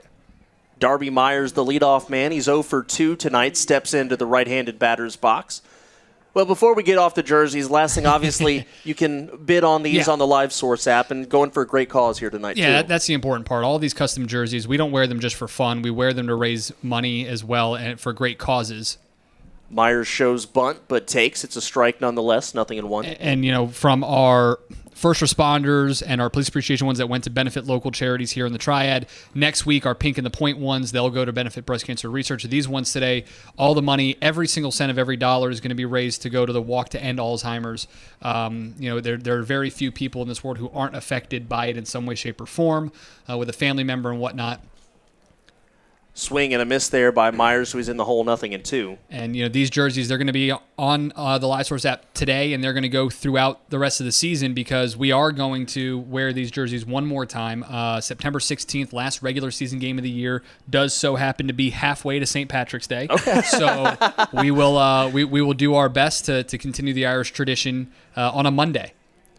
Showing bunt as Myers pops this one up and out of play over our heads, so the count's still 0-2. And there's still plenty of other jerseys available up there. You know, we have our High Point Hush Puppies jerseys, which the money raised for that one are going to go to Second Harvest Food Bank. Guilford County is one of the highest hunger-stricken counties in the country.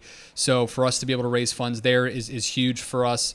And then, as again mentioned, the Pink and the Point ones next week, those will all go to breast cancer research. And, of course, our military jerseys, which will go to benefit wounded warriors and their families. This one's poked up the middle, and it's going to get through for a base hit, but the runner at second, Freeman, had to hold up, and he ends up staying at second. He wasn't sure, I think, if Russell or Alfonso was going to hang on to that ball or make the catch, rather. And so the Rockers catch a little bit of a break there on the base hit by Myers, so there's runners on first and second. Ducks had 3 hits coming into the inning. They have 2 here, 5 total.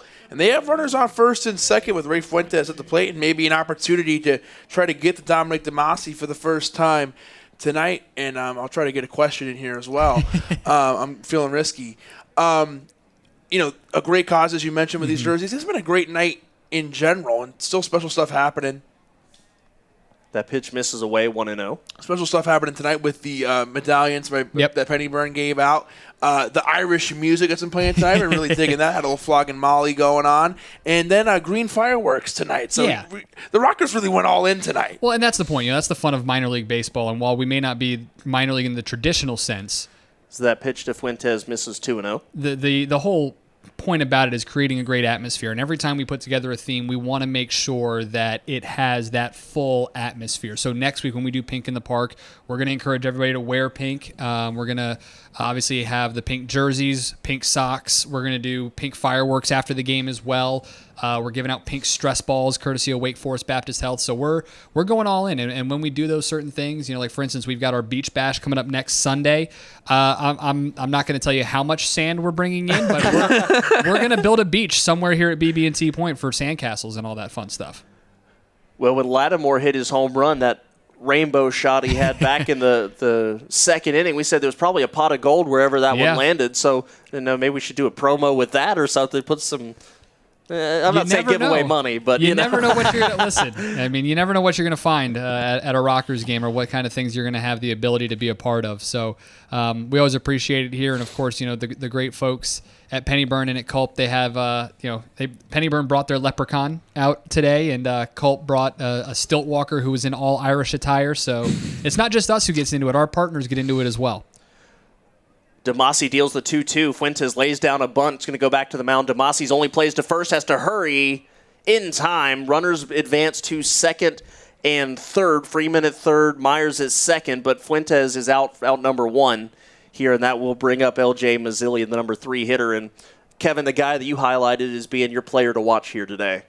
He's been a guy who, as I mentioned, the Ducks down a few of their star infielders who are on the injured list in Washington and Lombardozzi, but this is another guy who's a star for him in Mazzilli, and what a great opportunity he has here with runners in scoring position. Get the tying run at second base there, Myers. Demasi will come set, ready to deliver the first pitch of this at-bat. Corners are playing in a little bit. This one's skied up and out of play as the catcher Jones gives it a look, and it gets out of play. Back to school day tomorrow here. Tomorrow afternoon, Rockers and Ducks finish this series at 2 o'clock tomorrow, and they got a pretty cool giveaway going on tomorrow also. Yeah, every parent's favorite day of the year. Back to school day. So our partners at the Red Lion Hotel, the team hotel for us here in High Point, they're partnering with us to give away 1,000 red drawstring backpacks. So the first 1,000 kids that come into the ballpark. This one's lined into left field for a base hit. Freeman scores. They hold up Myers. So an RBI single by Mazzilli cuts the Rockers' lead in half. It's 2-1 now for the cleanup hitter, the former major leaguer Lou Ford.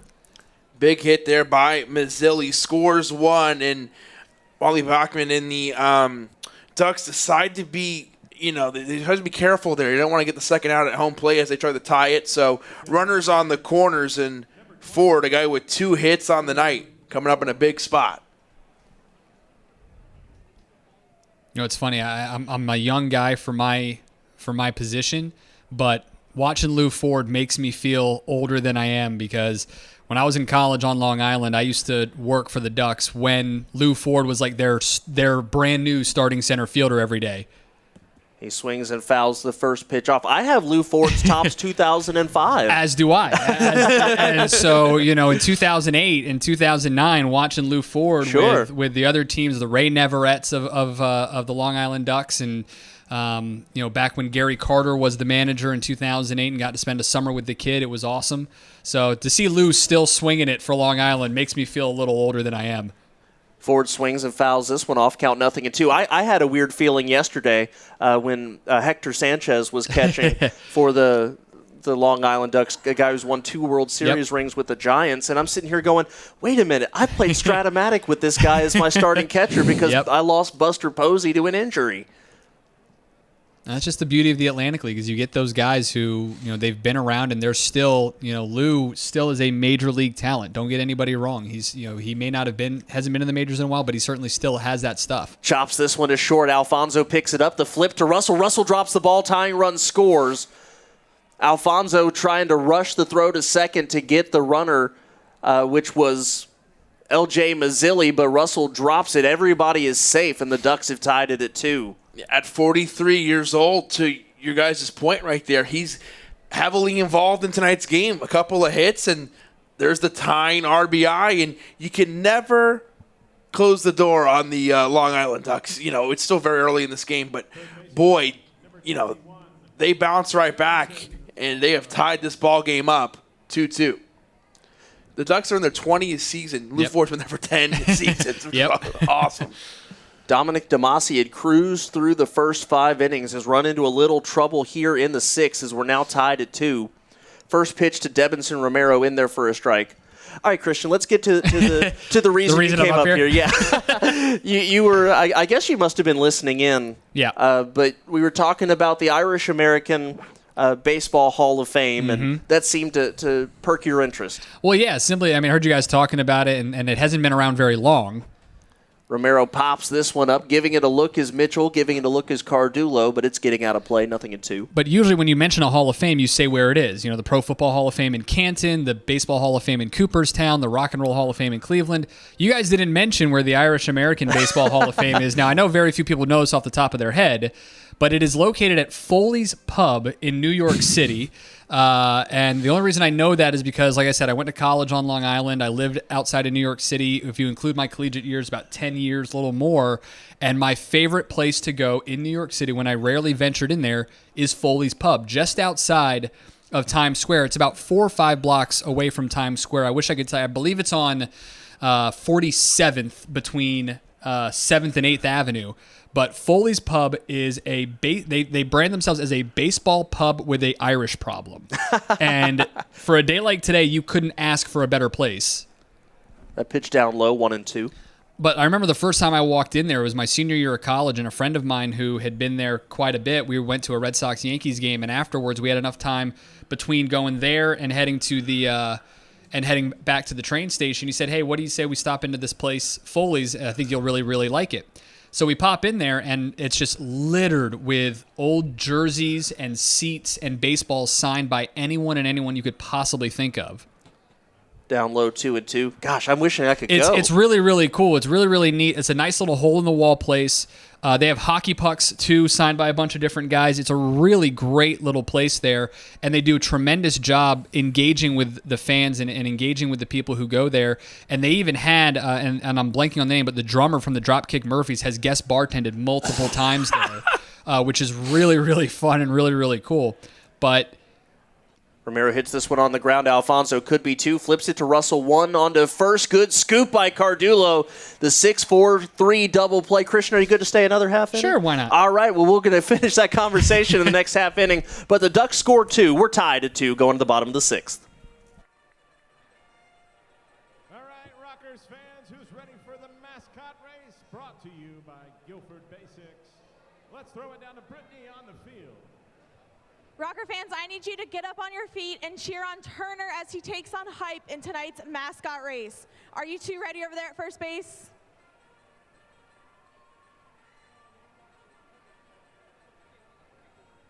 On your mark, get set, go.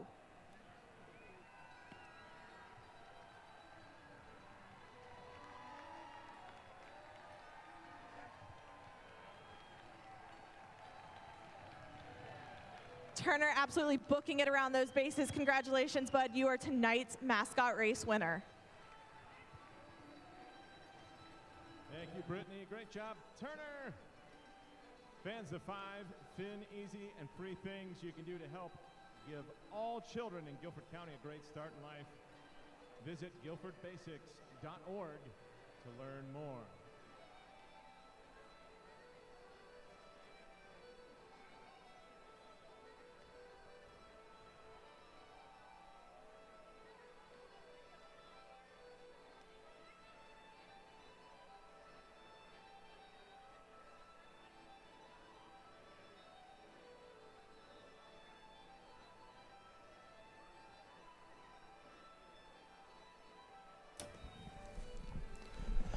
Bottom of the 6th inning here at BB&T Point, as the Rockers and Ducks are all tied up at 2. Kendrick Fruits, Kevin McMahon, and the assistant general manager of the Rockers, Christian Heimel, here with us.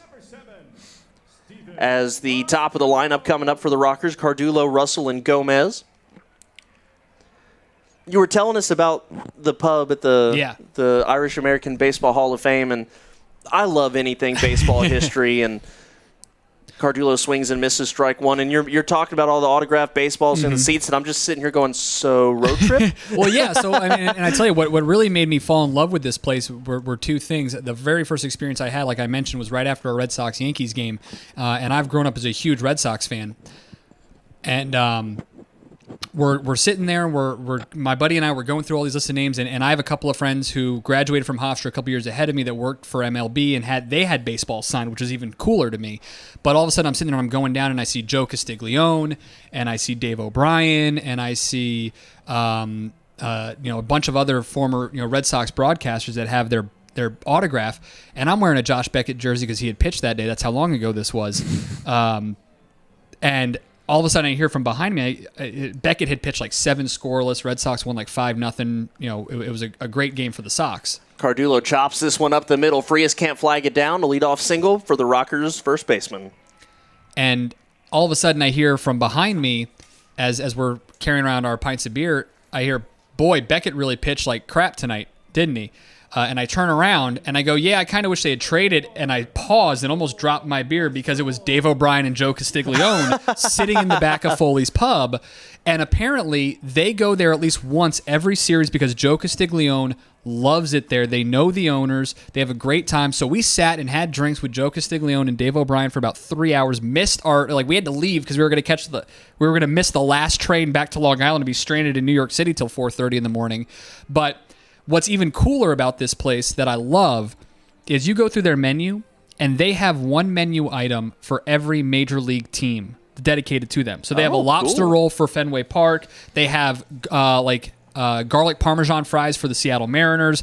They have some sort of Skyline chili for Cincinnati. It's really cool the way they dedicate almost every part of their restaurant and their pub to the sport of baseball.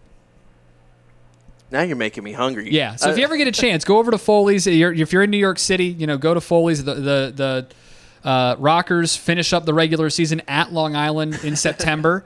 I'm not saying if I'm going to make the trip or not, but if I did, I'll probably spend at least a little bit over in Foley's during the day. I was about to say, I'll take a guess of where Christian might be. I've been to New York twice. It's about a 2-hour drive from New York City to Central Islip, though, so it's not a quick trip. I've been to New York twice, and I think that's going to be the top of my list of things to do next time I go. Here's the 2-1 to Russell. He swings, pops it out of play 2-2. And like I said, I'm not a huge New York City guy. I never grew up there. I grew up in Georgia and Tennessee and Texas, but that was my favorite place always to go in New York City was Foley's Pub. The Rockers are in really good shape here. They got a man on base in Cardulo. No outs. Demasi was able to hold the Ducks at just 2 there, so we're all tied up here. Iorio deals the 2-2. That's going to stay up, and the count goes full to Russell. Russell in a full count. And we saw a much longer game than we're used to in the Atlantic League last night, and you can credit that to the long at-bats the Rockers were having, and not in a bad way. It was a good thing. The Rockers used that to help them win the game last night, and we're seeing the Rockers' vision again here at the plate. Check over on Cardulo at first. He dives back in. We're treated to a very pretty sunset, what you can see of it at least through the clouds. Some pinks and purples and very nice look. I think you referred to it as cotton candy clouds the other day, Kevin, and very nice sunset. As this one's a line drive, base hit down the left field line off the bat of Michael Russell. Cardulo holds at second.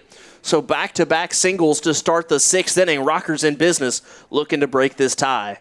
And here comes Hector Gomez. Christian, I'll ask you about this guy here. He is an original Rocker. Yep. The roster has stayed with a lot of guys who were here when it began, but the Rockers have been a great place right off the bat for guys to get purchased. You've seen a lot of guys' contracts get purchased, and Hector Gomez, the guy who has been a fan favorite. I remember when he was on the IL, fans were coming up to everybody. Yeah. When's Hector coming back? Is he coming back? Yeah, so he's a huge fan favorite. He's in a big spot here.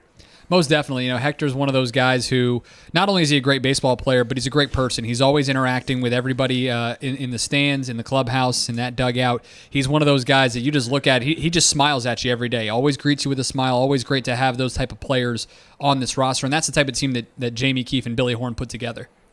Hector Gomez fouls this one off. A little bit of bookkeeping really quickly. That ground ball that Lou Ford hit that Giovanni Alfonso and Russell couldn't make the play on originally was scored a base hit. That has been taken away. It's a fielder's choice now, so only 2 hits on the day for Lou Ford. There's a right-hander up in the bullpen for the Ducks. How big a series is this? We're talking about the fact these two teams just separated by a half game, and the good thing is, as Gomez fouls this one off, with the Rockers winning yesterday, they can lose the last 5 matchups against the Ducks and win the season series still. So if you look at a tiebreaker, they've got it. That really is the biggest part too, Kendrick. You bring up a great point with the way that the Atlantic League playoffs set up. If to win the division and not be the wild card team is a huge benefit to you. Simply because if that double wild card scenario were to come into play, where say Sugar Land and Long Island both win the second halves, then there's a potential that you get 3 teams from the Liberty division into the into the playoffs as opposed to just 2. So to be able to have that tiebreaker where if you end up at the end of the season tied for the second half with Long Island, you win that division, it just makes things a lot easier not having to potentially travel to Sugar Land for that first round matchup. Gomez swings, lines this one into left field. Fuentes coming in, makes the catch. The throw to second, not in time to double off Cardulo. So it's just out number 1 off the bat of Gomez. And here comes Quincy Lattimore, who's responsible for both RBIs the Rockers have picked up today. Yeah, Quincy, a guy who's been in baseball for a long time. Wally Bachman making his way to the mound here, and I think that's going to be the end of the night for Iorio. They want to switch pitchers before they have to see King Q. So Wally Bachman takes the ball from Joe Iorio, and we'll step aside to let the new pitcher. Nope, we're going to keep it here. Never mind, getting the the audible there. I know it's not football, but getting set here for the new pitcher. We'll obviously can't close the door on Iorio yet, but we'll keep talking a little bit about this series and about the Rockers' second half. They're the hottest team in the Atlantic League in the month of August, the only team with 10 wins right now. And just want to give a scoreboard update. The York Revolution now trail the Barnstormers 6-2 in their contest. And the Somerset Patriots, last time we checked, were leading the Blue Crabs 3-2. They're now down 8-3. Going to see what happened in that ball game. But in other words, both teams the Rockers needed to lose today are doing just that, as the Blue Crabs put up 6 runs in the 4th inning and have quite a lead now over the Somerset Patriots. But yeah, a little bit. We're starting to get to the last month of the season. It's kind of getting to scoreboard watching time a little bit. A little bit, and it's different where, in Major League Baseball, you really are focused just on your division and maybe the wild card. But here, you are focused on so much because there are so many things in play. There's second half winners, wild card, potentially a double wild card scenario. I mean, Somerset on Thursday night, Somerset was a half game out of a playoff spot. And now, after the last 2 days, they could be 2.5 out of a playoff spot out of nowhere. So it's really intriguing to see how this all happens. And that's one of the fun parts about the Atlantic League is the fact that you have those opportunities to be able to really control your own destiny all the way down to the final out of the season, because who knows where you're going to be on September 22nd if you're going to have a chance to clinch a wild card or a chance to clinch the division or maybe a chance to ruin somebody's season and send them home on that day. New pitcher for the Long Island Ducks is Cody Mincy.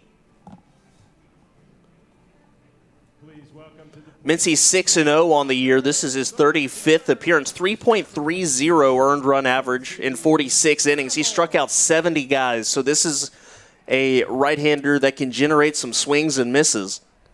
And he's sure hoping to do that with the Rockers threatening in the bottom of the 6th inning in a 2-2 ball game. Wally Bachman made the switch. He likes this matchup here.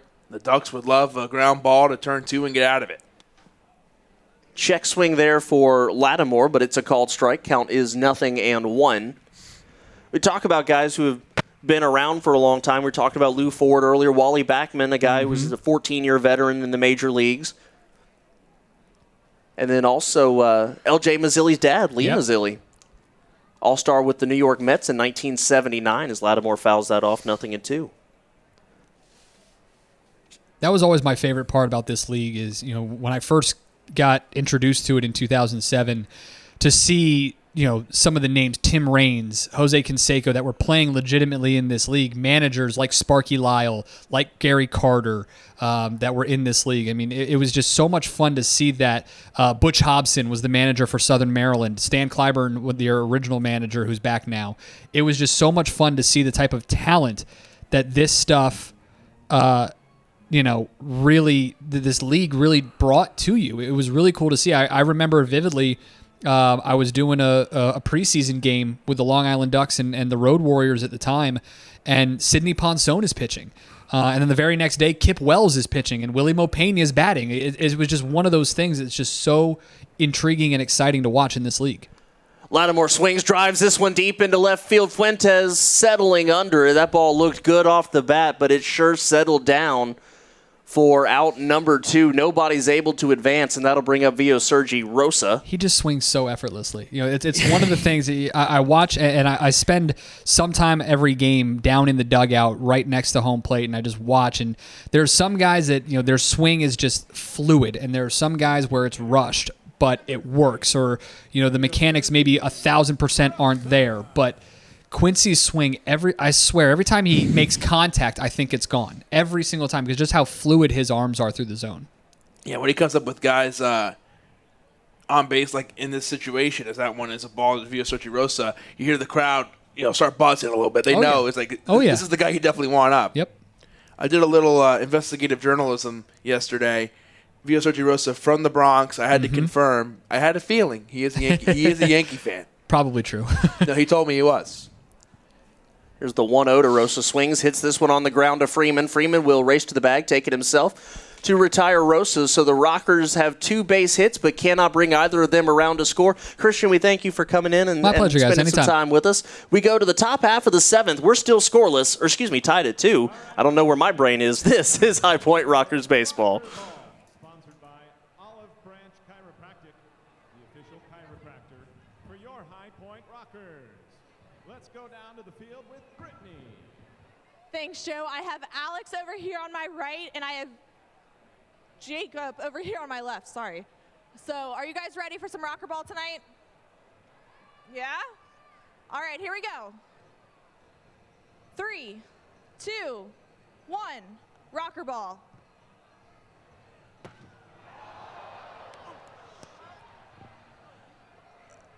Jacob, I'm so sorry. The first round goes to Alex. 3, 2, 1, rocker ball.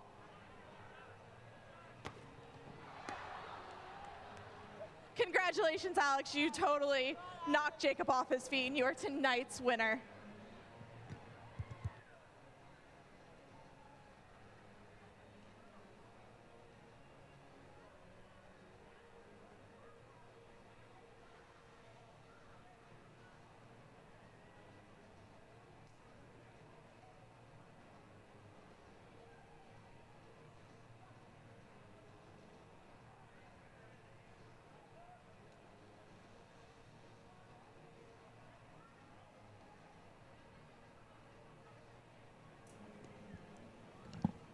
Top of the 7th inning. We're tied at 2.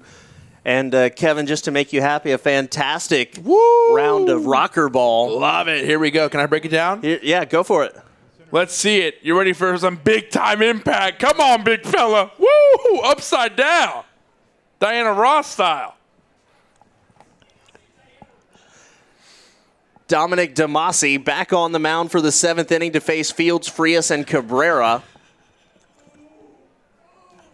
And he kicks and deals. First pitch is down low, ball 1. Feels like a completely different atmosphere. All of a sudden, you're cruising through this game with a 2-0 lead, but you give up a couple, have a little bit of a rough 6th inning, and all of a sudden, we're in a tie ball game. Here's the pitch, swing, and a miss, count 1-1 now to Fields. Well, that was a big moment in the top of the 6th inning when Dominic DeMasi, 2 runs are scored by the Long Island Ducks, but he held it at 2. He gets out of the inning, and he would love to put up a 0 here for the Rockers. This one's a broken bat, hit on the ground to Russell at second, throws on to first in time. Good job by Dominic DeMasi to get away from the shards of bat that just exploded when Fields made contact with that ball. I think that's the furthest I've ever seen a bat ever go, but especially here at BB&T Point, and even Giovanni Alfonso at short was moving out of the way as that one comes in, and that's really dangerous when that happens. So glad everybody's okay, and that is a big out, number 1. Let's take another look at this. Look at that bat moving here. We'll look at it here. You'll see it take off, and the ball go on the same track there, and the barrel goes all the way out to second base. Here's Vladimir Frias, who is 0-for-2 today. DeMasi kicks and deals. First pitch to Frias, ball 1. He's hoping the Rockers can score for him in the bottom half of the 7th, and he'd love to pick up his 7th win of the year. He certainly pitched well enough to get it. Just needs a little more help from his friends offensively as a swing and a miss there by Frias, count 1-1.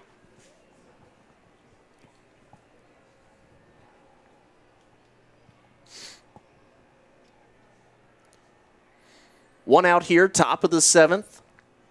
And DeMasi deals the 1-1. Inside, Frias turns away from that one. Count now 2-1.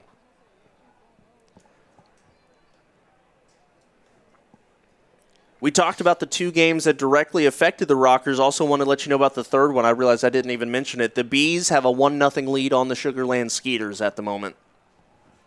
Here's the 2-1 to Frias. Hit on the ground to Michael Russell. And with no flying baseball bat pieces to contend with, makes the easy throw on to first for out number 2. Demasi working quickly here. He's at 84 pitches. It is not a sure thing at all to see him come out for the 8th inning, but certainly could consider it. It's something on the table. Depending on how this at-bat goes with Ramon Cabrera, nobody on, 2 outs in the inning here. And as you mentioned, 84 pitches. Cabrera hits this one on the ground to Michael Russell, and it should do it here. Russell snow-coned it, almost had it squeak out of his glove, but he makes the throw on to first, the underhanded flip. And so Michael Russell and Dominic Demasi retire the Ducks 1-2-3. He gets his Ducks in a row, and we go to the bottom half of the 7th. It's stretch time, tied at 2. 7th inning stretch is brought to you by McDonald's of High Point. It's time to stand up, stretch your legs, and join us for the 7th inning stretch, courtesy of McDonald's of High Point.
Well done, Rockers fans.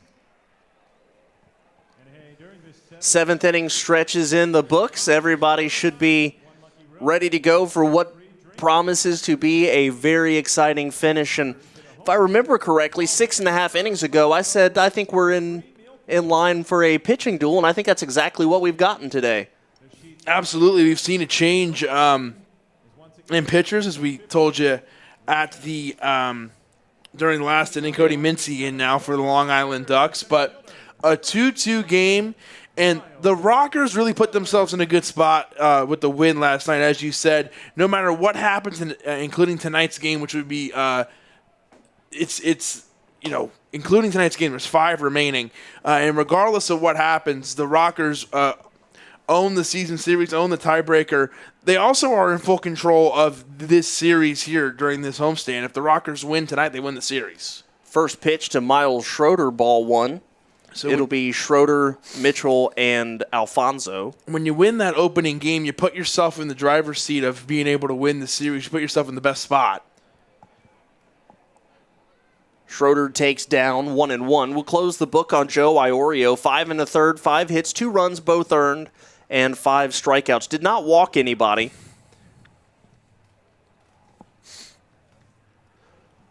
So that's one thing that stands out to me all of a sudden, though, is between Mattis yesterday and Iorio today. Here's the 1-1. Schroeder fouls it off. Neither starter for the Ducks went particularly deep into either one of those games, but they did for the Rockers. Bowden went 7 yesterday, and Demasi has gone at least 7 so far today. So the Rockers at least using their bullpen a little less than the Ducks are, as Schroeder chops this one up over the mound. Frias, the shortstop, makes the play on to first in timeout number 1.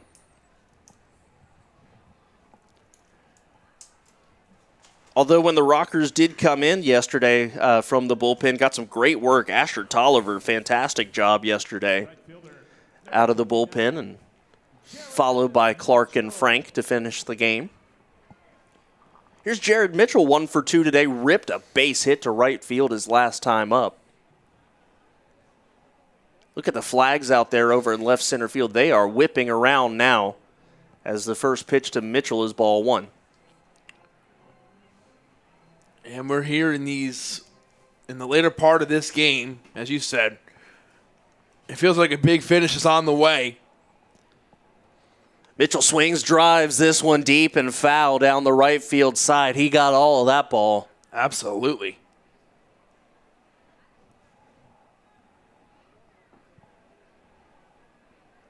But the count now is 1-1 to the Rocker right fielder. See somebody down there with a first responders jersey. They won the bid on the first responders jersey. Here's the 1-1 to Mitchell.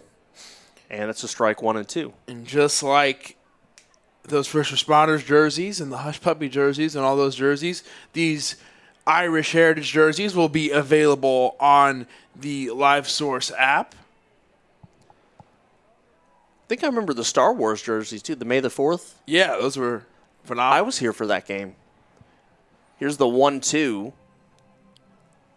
And that misses, and the count is 2-2. No, that's not right. I was there on the Sunday the 5th, the day after. May 4th got rained out. Yes. So there was they a wore doubleheader them and the they wore first. them. Yeah, yes. That's why I remember it.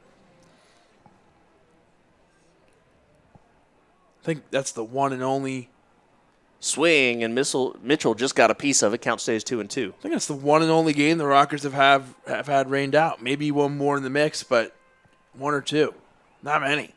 Weather's been good to the Rockers. They've had a few on the road, I think. Yeah, at home. I said at home. Yeah, yes, at home, yeah. the Rockers have been pretty fortunate. Well, they have very good field conditions as well. But to say, yeah, that turf field will help you as well. So the count 2-2 here to Mitchell in the bottom of the 7th.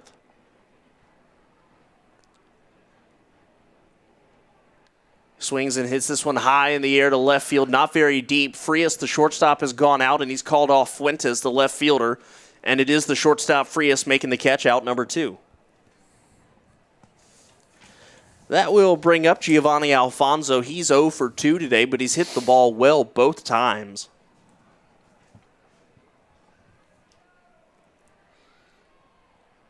The shortstop, number 1, Giovanni Alfonso. There is no one up in the Rockers bullpen, so it looks like Dominic DeMasi has been given the green light to come out for the 8th inning.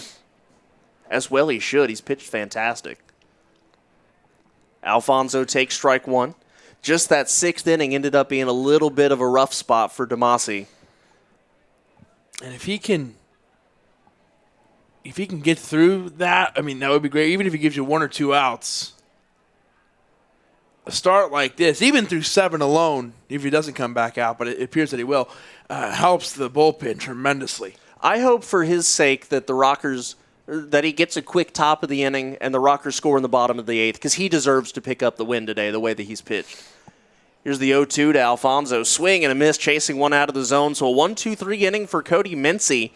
And we go to the top of the 8th inning, still tied at 2. We'll see Dominic DeMasi in the Long Island Duck offense next.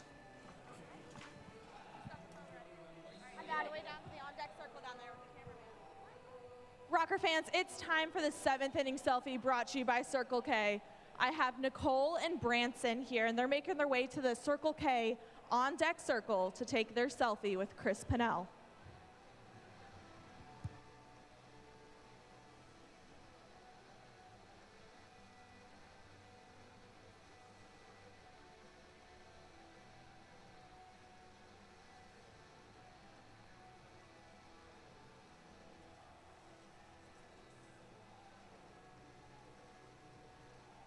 Fans, just a reminder, the concourse of BB&T Point is a strict no-smoking area, including e-cigarettes, vapes, and smokeless tobacco. Appropriate smoking areas are located outside the home plate gate. Any person found smoking will be asked to leave the premises. Thank you.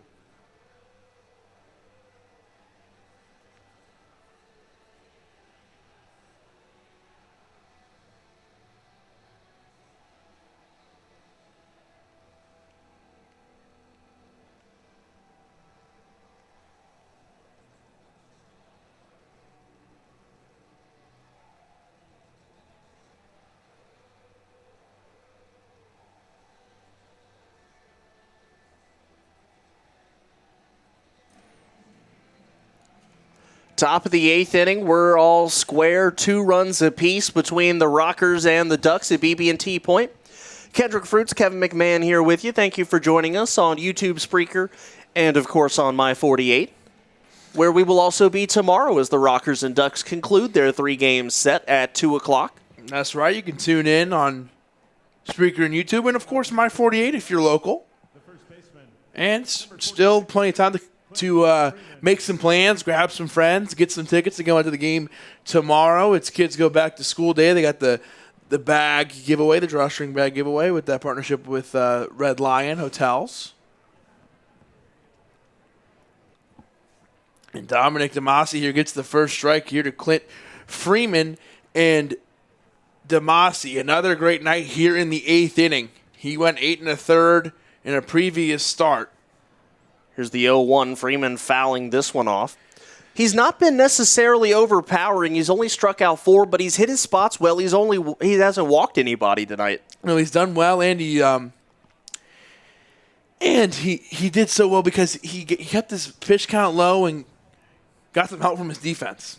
Here's the 0-2. It's an off-speed pitch that stays away. A ball and 2 strikes. Action in both bullpens now. As DeMasi looking for a quick 8th inning. At 88 pitches. Certainly if you're the Ducks, you know that, and you want to get him out of there. Here's the pitch, swing and a miss, strike 3.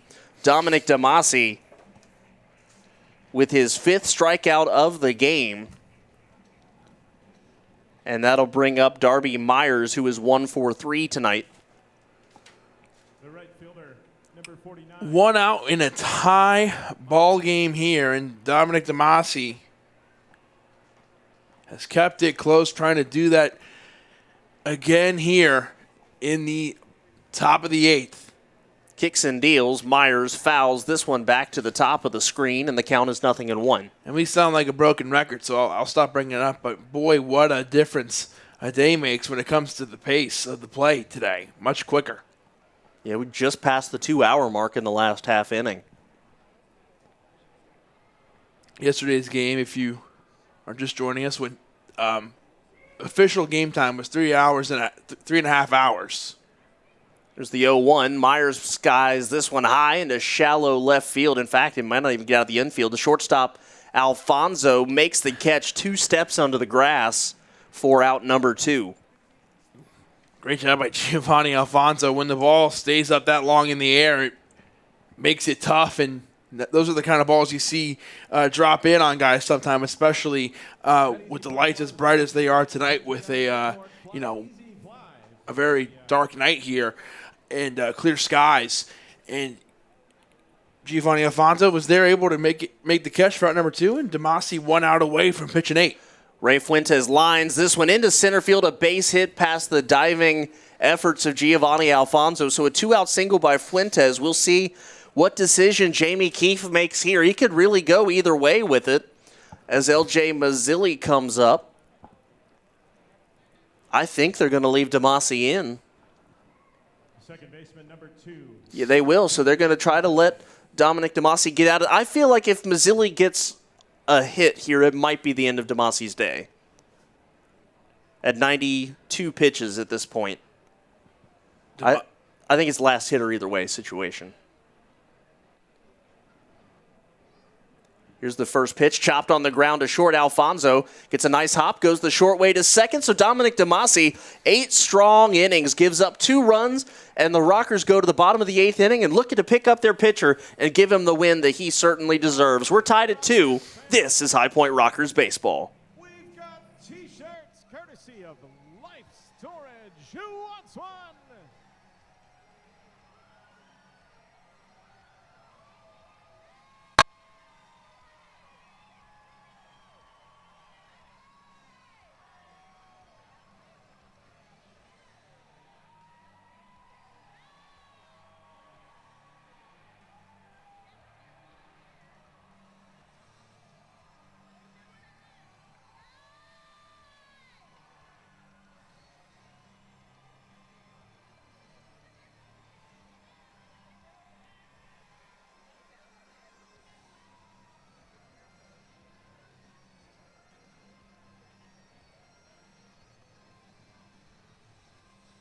Fans of Rockers would like to send a big thank you to our Rock and Move team sponsor, Life Storage. At Life Storage, they know your personal belongings aren't just things. That's why they offer plenty of convenient storage units to keep your items safe and sound. Call 844-LIFE-STORE or visit lifestorage.com. Life Storage, it's your life. Store it with care.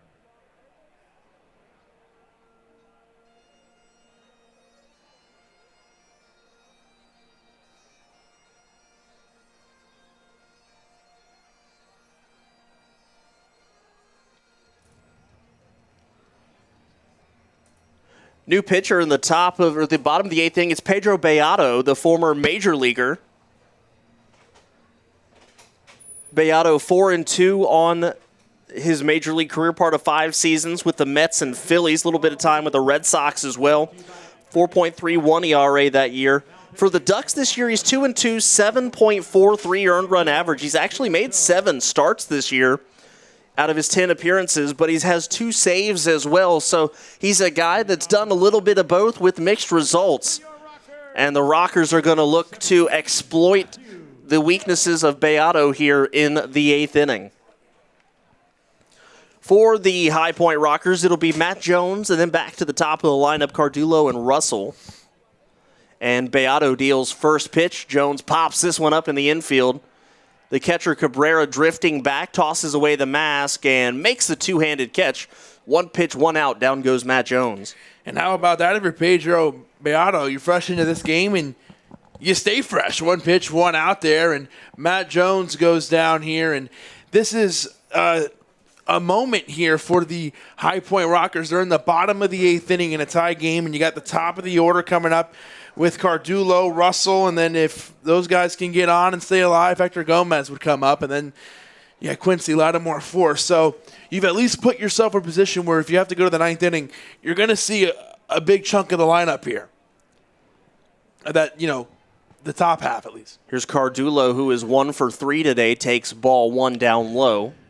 You and I always talk about, Kendrick, how anybody in this High Point Rocker lineup is dangerous, and it can be anybody any given night. That one skipped into the plate, 2-0.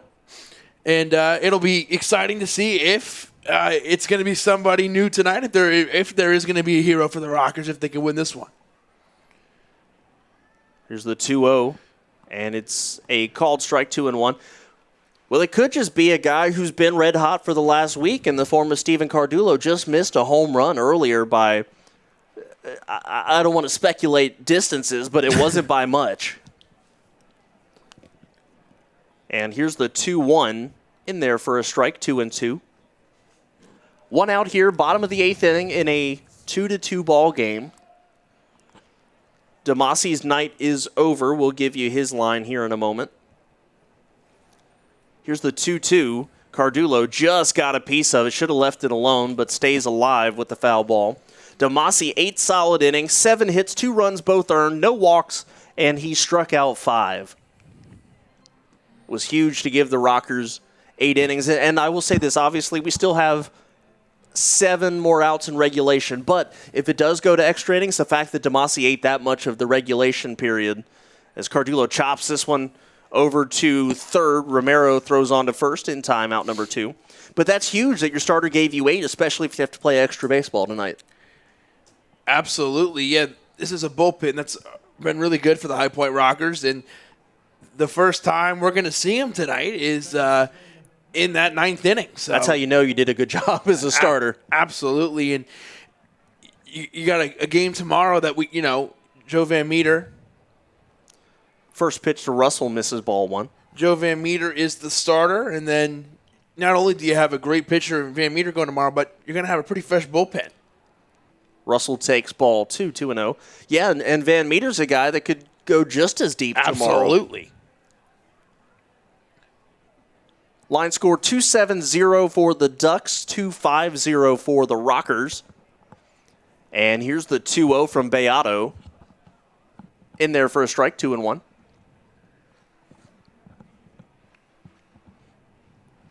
Rockers already have 9 walk-off wins this year. There's a check swing there. Russell does not go, so it's 3-1. If they don't score here in the 8th, they'll have an opportunity to make it an even 10.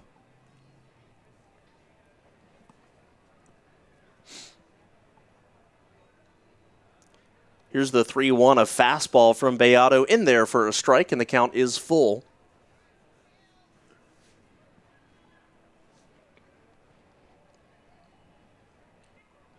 And here's the 3-2 to Russell. Just got a piece of it and stays alive. Count stays full. Well, the former Major Leaguer Beato certainly not looking like a pitcher with a 7.43 earned run average. He looks good here through the first 2 outs of this inning. Kicks and deals. Here's the 3-2. Russell swings and skies this one down the right field side. It's going to get out of play foul. Beato trying to come in here and really help out his Ducks team. They would love to even up this game tonight because the Rockers grabbed last night's game. If the Ducks even up tonight, that makes tomorrow's game that much bigger as the Ducks try to win a series on the road. Rockers would love to grab it tonight, but Beato doing a great job here in this bottom of the 8th inning.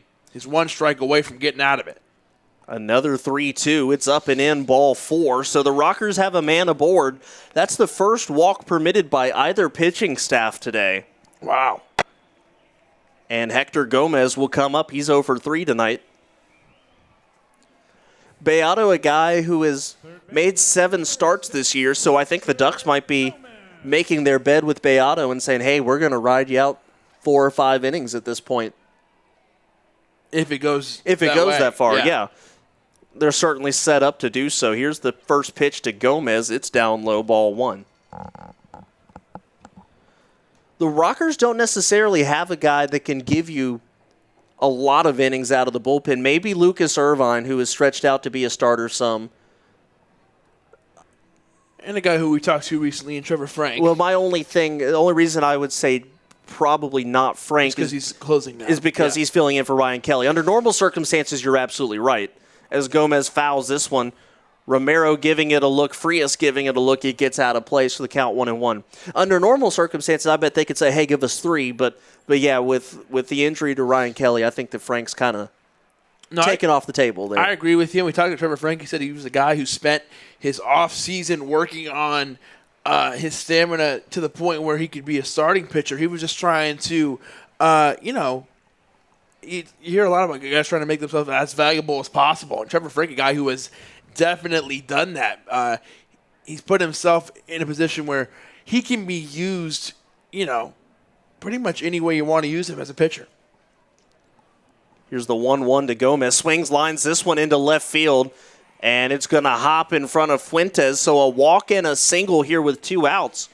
And the Rockers have gotten all the way back around to Quincy Lattimore, who has a home run already tonight. Here we go. This might be the at-bat of the evening.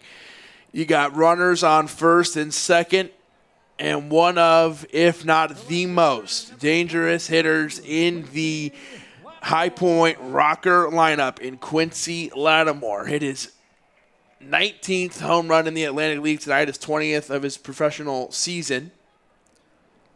Beato deals first pitch to Lattimore. Big swing and a miss, strike 1. Not only that, but with a home run here, not only would he hit 20 home runs, but he would be over 60 RBIs as well with 1 swing. He sits at 58 right now after picking up 2 so far today. Here's the 0-1 from Beato. Lattimore just gets a piece and stays alive, 0-2. Now things change. You can't go for the home run with 2 strikes necessarily. So if you're Lattimore, just making contact, just a base hit to keep things going. Runners are going to go on contact, so Michael Russell could potentially score on a base hit. Russell at first, Gomez at first, Russell at second. And here's the 0-2. That's down in the dirt. Good block there by the catcher Cabrera. And the count 1-2.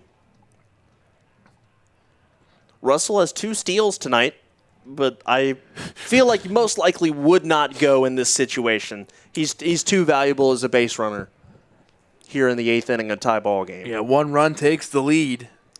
That go-ahead run at second base. Beato steps off the rubber, and we'll reset here with the count still 1-2.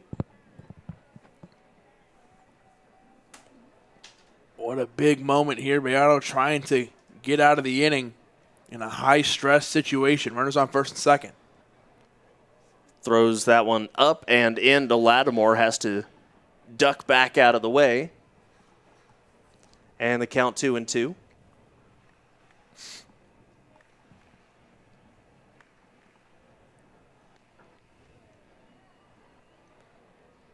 Beato takes a long look in.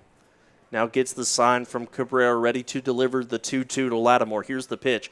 Off speed, he gets it off the end of the bat. It's a chopper over to third. The throw to first base is in time by a half step. Quincy Lattimore almost beat that one out. We go to the top of the ninth inning, and if you want drama, you've come to the right place because we're tied at 2. This is High Point Rockers baseball. Hey, fans on your feet, it's time for Dance Cam.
Great job with Dance Cam here on Irish Heritage Night.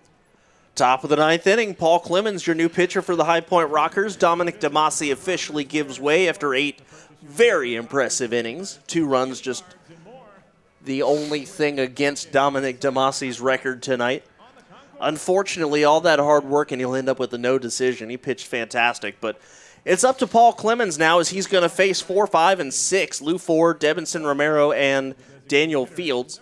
Clemens 1-1 on the year, 5.66 ERA. This is appearance number 14 for him.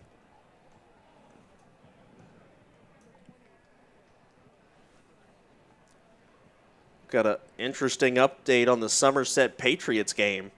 As the first pitch in there, a strike to Ford. So it was 8-3 in favor of the Blue Crabs. The Patriots just scored 4 in the 8th inning.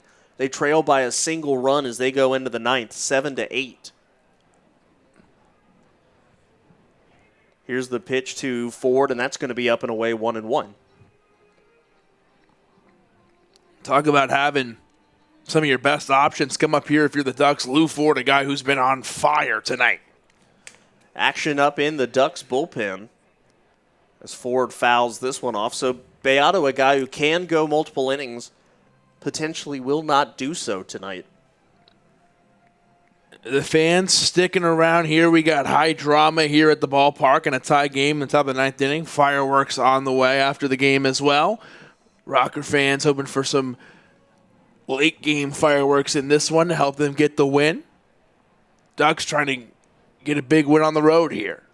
Here's the pitch from Clemens, and it stays away. Counts even now at 2.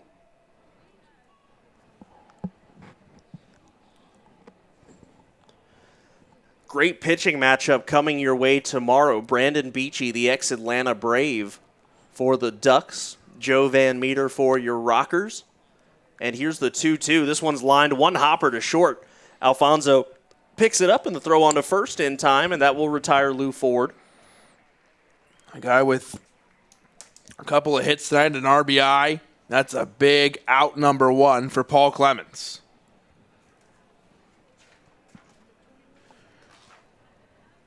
brings up Debinson Romero. He is 0 for 3 tonight, including a double play that he bounced into his last time up.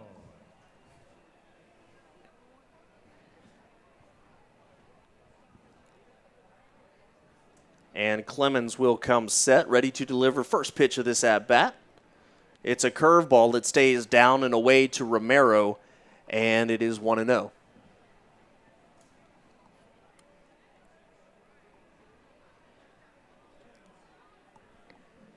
We are approaching 9 o'clock here, as this one a ball just missing, and the count 2-0 now.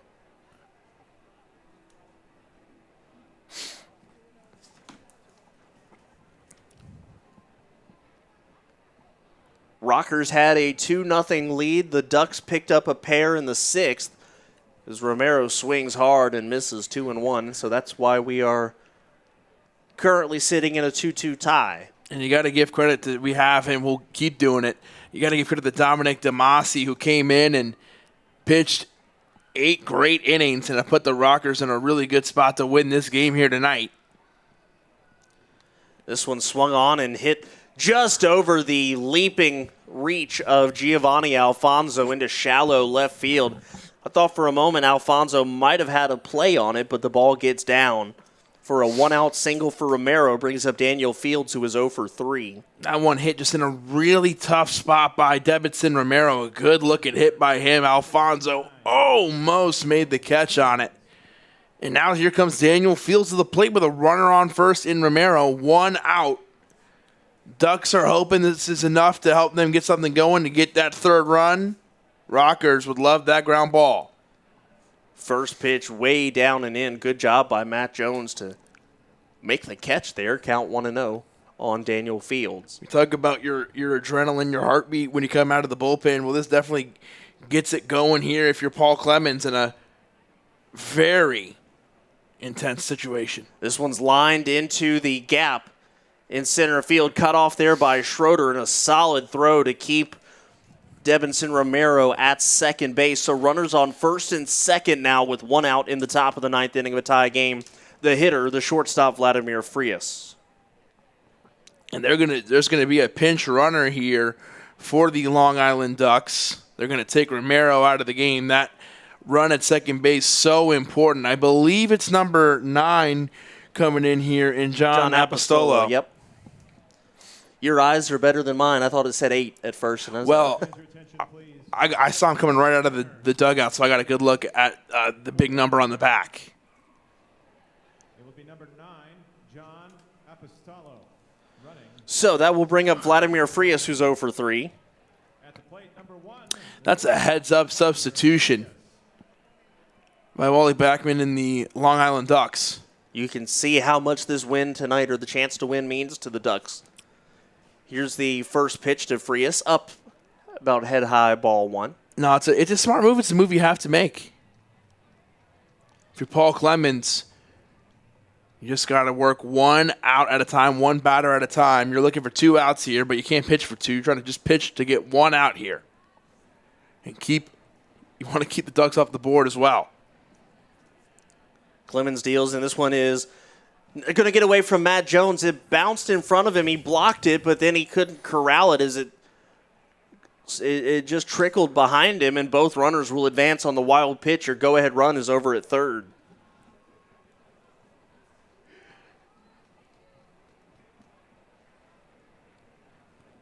It's 2 balls and no strikes now to Frias. A fly ball that's hit deep enough, or really medium range, should score Apostolo.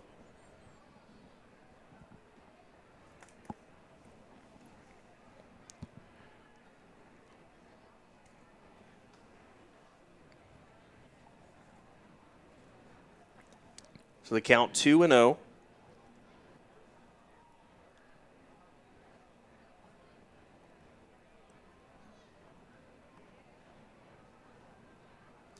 And here's the pitch. It's up and in. No, it's called strike. 2 balls, 1 strike now to Vladimir Frias.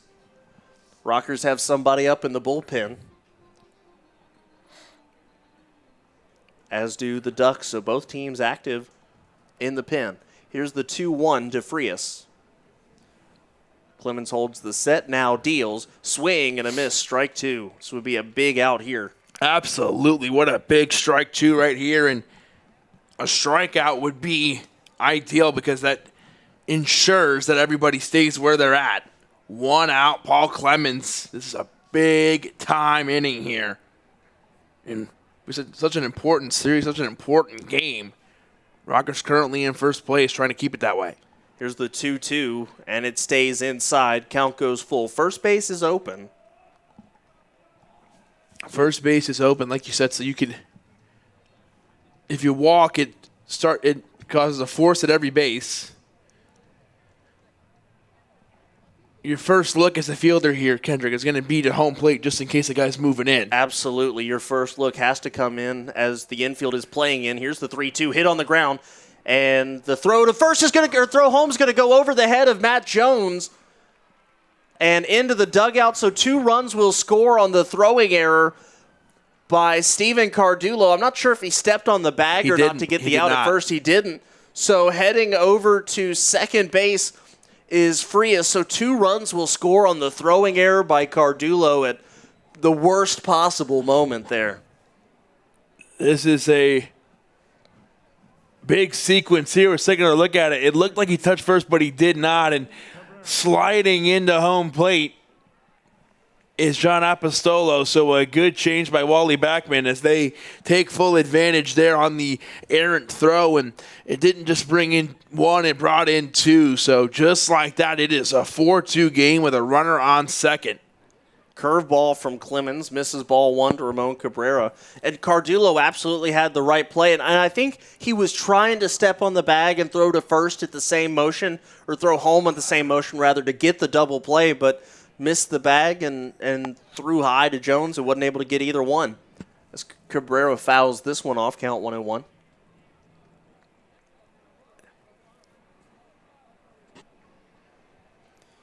What a huge moment in the ball game that was.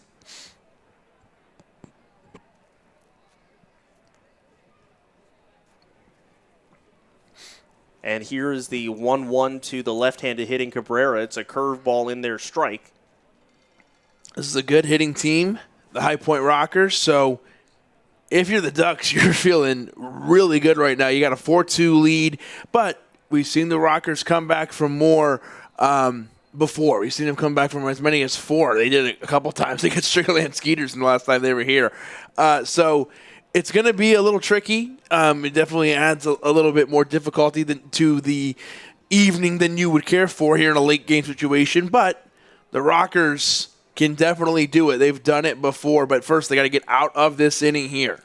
Runner on second. The Ducks could certainly add more. Here's the 1-2 fastball. Popped up. Will it stay in in play, rather? Gomez up at the barrier, makes the catch. Tough play there for Hector Gomez, but he makes a fine catch in foul territory for out number 2.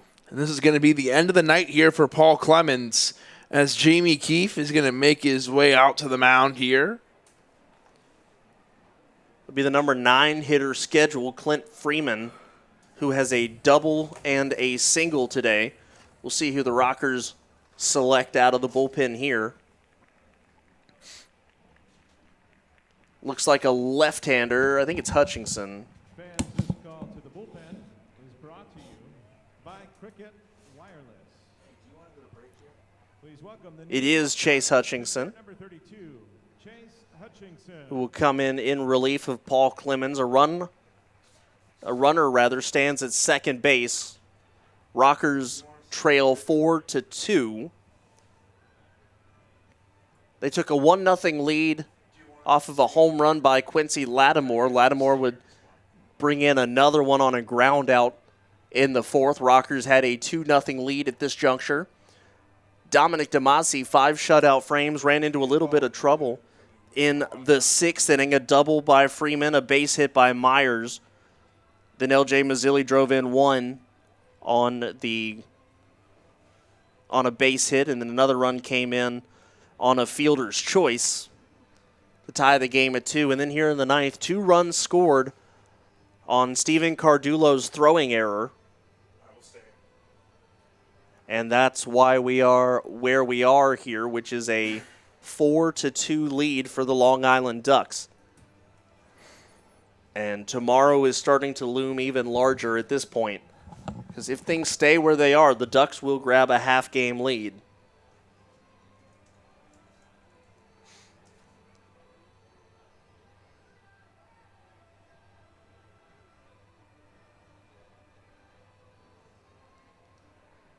At the plate for the Ducks, the first baseman, number 46, Clint Freeman. So Clint Freeman, the hitter. Chase Hutchinson, 5-3 with a 1.51 earned run average. And Hutchinson steps off to look the runner back to second. The runner at second is Vladimir Frias.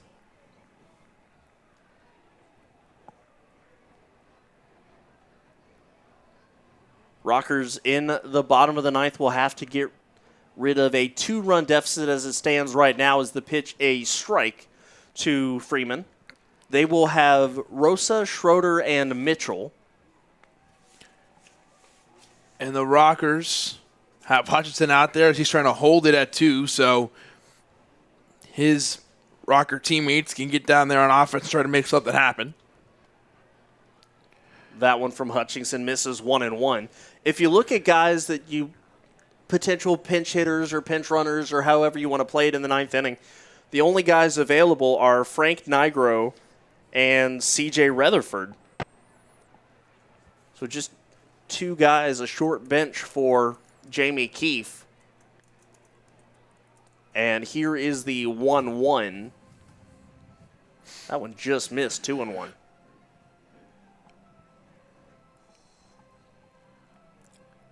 And still a chance for the Ducks to add more here. They have a man on second. So,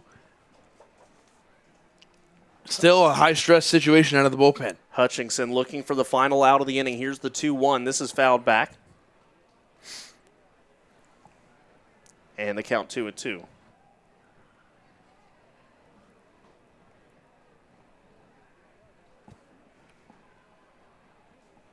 One strike away from getting out of this ninth inning with just a pair of unearned runs chalked up against the Rockers.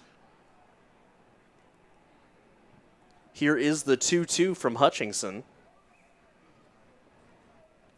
Strike 3, they're going to ring up. Freeman looking, he knew it. What a big performance out of the bullpen there. They needed that big out, and they got it. Hutchinson, a good job retiring the final out of the inning, getting the runner stranded at second, but not before 2 unearned runs come in, and they loom large as we go to the bottom of the ninth inning. The Rockers trail 4-2. Down right now, but you know what's coming up. Get hyped for that rally, Shark.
Bottom of the ninth inning, the Rockers have Rosa, Schroeder, and Mitchell against the new pitcher, Michael Tonkin. The closer for the Ducks, 6 saves so far this year, a .35 ERA. This is his 22nd appearance. Rockers trail by a score of 4-2, so they're going to ask Sergi Rosa to get things going. And we'll see if the luck of the Irish is on the Rockers' side here in the bottom of the ninth inning on Irish Heritage Night. Well, the Rockers are definitely hoping so. Number 3, Vio Sergi Rosa, comes to the plate, and 3 is a number that is important right now because that's what it would take to win the ball game. But no such thing as a 3-run hit with nobody on. So you got to get those base runners on. So any way will work. A hit, 4 balls, any way you can do it. Rosa swings, hits this one high in the air to center field, but right there is Fields and makes the catch. So quickly, 1 pitch, 1 out here in the bottom of the 9th. Miles Schroeder, the hitter, he's 0 for 3. Jared Mitchell on deck. Center fielder, number 11. Michael Tonkin pitched with the Twins in the major leagues to a 3-3 record in 141 games out of the bullpen. Never recorded a save, but was solid, a 4.43 ERA. He's looking to record the save tonight. And the first pitch to Schroeder, a strike at the knees. We mentioned 6 saves on the year. He has 83 career saves in professional baseball across all levels and leagues.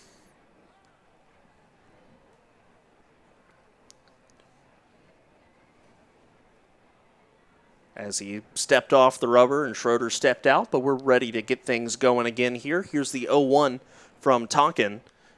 Chopped on the ground towards first, but it's going to get just foul. Freeman made the play anyways, but the count 0-2. Getting somebody on is what is most important because that brings the tying run to the plate right away. Very curious if the Rockers would entertain the idea of maybe using Rutherford to pinch hit, maybe either for Alfonso or Matt Jones. I would guess Matt Jones because then you could bring in Nigro if the game goes to extra innings. Obviously need a couple guys to reach base before that happens. Swing and a miss, strike 3. Down goes Schroeder, and the Rockers down to their final out here in the 9th inning. The Ducks 1 out away from picking up a huge win on the road. The Rockers with the opportunity to win the series tonight if they win this game tonight. And this one's popped up into left field off the bat of Mitchell. Fuentes is there. And a very quick 1-2-3 9th inning will do it for the Rockers. The Long Island Ducks win here tonight by a score of 4-2. And with that, the Ducks regain first place. We go back and forth here when it comes to the Liberty division, and the Ducks get a huge win tonight. As you said, they jump back to first place, and they have a game apiece tomorrow. Another game on My 48 at 2:00 sets up a big opportunity for the Ducks to try to take the series on the road, and the Rockers want it as well. So tomorrow is a massive game, and it's going to be 2 great pitchers going at it, Beachy and Van Meter. But we'll talk about that in a minute. We'll start with what happened tonight, Kendrick. A 4-2 win for the Long Island Ducks, and a big top of the 9th inning that helped the Ducks secure the victory. Yeah, Rockers jumped out to a 2-0 lead. The home run by Quincy Lattimore gave him a run, and he would drive in another later on. 2 runs in the 6th inning off of Dominic DeMasi kept the game tied at 2 until we got to the 9th inning, and all of a sudden off of Paul Clemens, the Ducks get a couple of guys on and had a chance to get out of the inning with a double play or at least cut down a runner at the plate. But Steven Cardulo threw the ball over Matt Jones's head, and the ball goes into the dugout, out of play. Another run comes in to score, and so we're sitting at 4-2 at that point, and the Rockers go down 1-2-3 in the 9th inning. So tough break for the Rockers to lose a game on an error like that in the 9th inning, but they certainly played a decent ball game tonight and great pitching. You don't want that to get lost in the shuffle, right? What a great night for him. 8 strong innings, another great night of pitching for Dominic DeMasi. It was a tie game when he left the ball game 2-2. A tough break for the Rockers as they were trying to make that play at the plate. Cardulo thought he touched first base and thought he had 2 outs there, and the throw just left play when he threw it. So not only did the one run score by Apostolo, but also brought in the second runner behind him and made it a 2-run game, and that deficit ended up being hard to break and hard to overcome that late. Yeah, absolutely. Again, we have a fantastic game tomorrow. Brandon Beachy and Joe Van Meter, a fantastic rubber match, if you will. Kevin, we'll go ahead and send it to you for your final thoughts for today's game. We're split at a game apiece. You got to give all the credit in the world to the Long Island Ducks. It was a great night for Dominic DeMasi, and what did they do? They did just enough when DeMasi was in there. Big night by Lou Ford. That's my player of the game. And then in the ninth inning, they capitalized. Ducks win 4-2, and it sets up a huge one tomorrow. Both teams battling for first place. Rockers trying to make the playoffs. It's a huge one tomorrow as Rockers try to win the series. Absolutely. The winning pitcher tonight is Pedro Beato. He goes to 3-2. Michael Tonkin picks up his 7th save of the year. For everyone here at High Point Rockers Baseball, I'm Kendrick Fruits. Kevin McMahon. We'll be back tomorrow at 2 o'clock. It's time for fun. Who's ready? The countdown is on the video board. We want to hear all of you.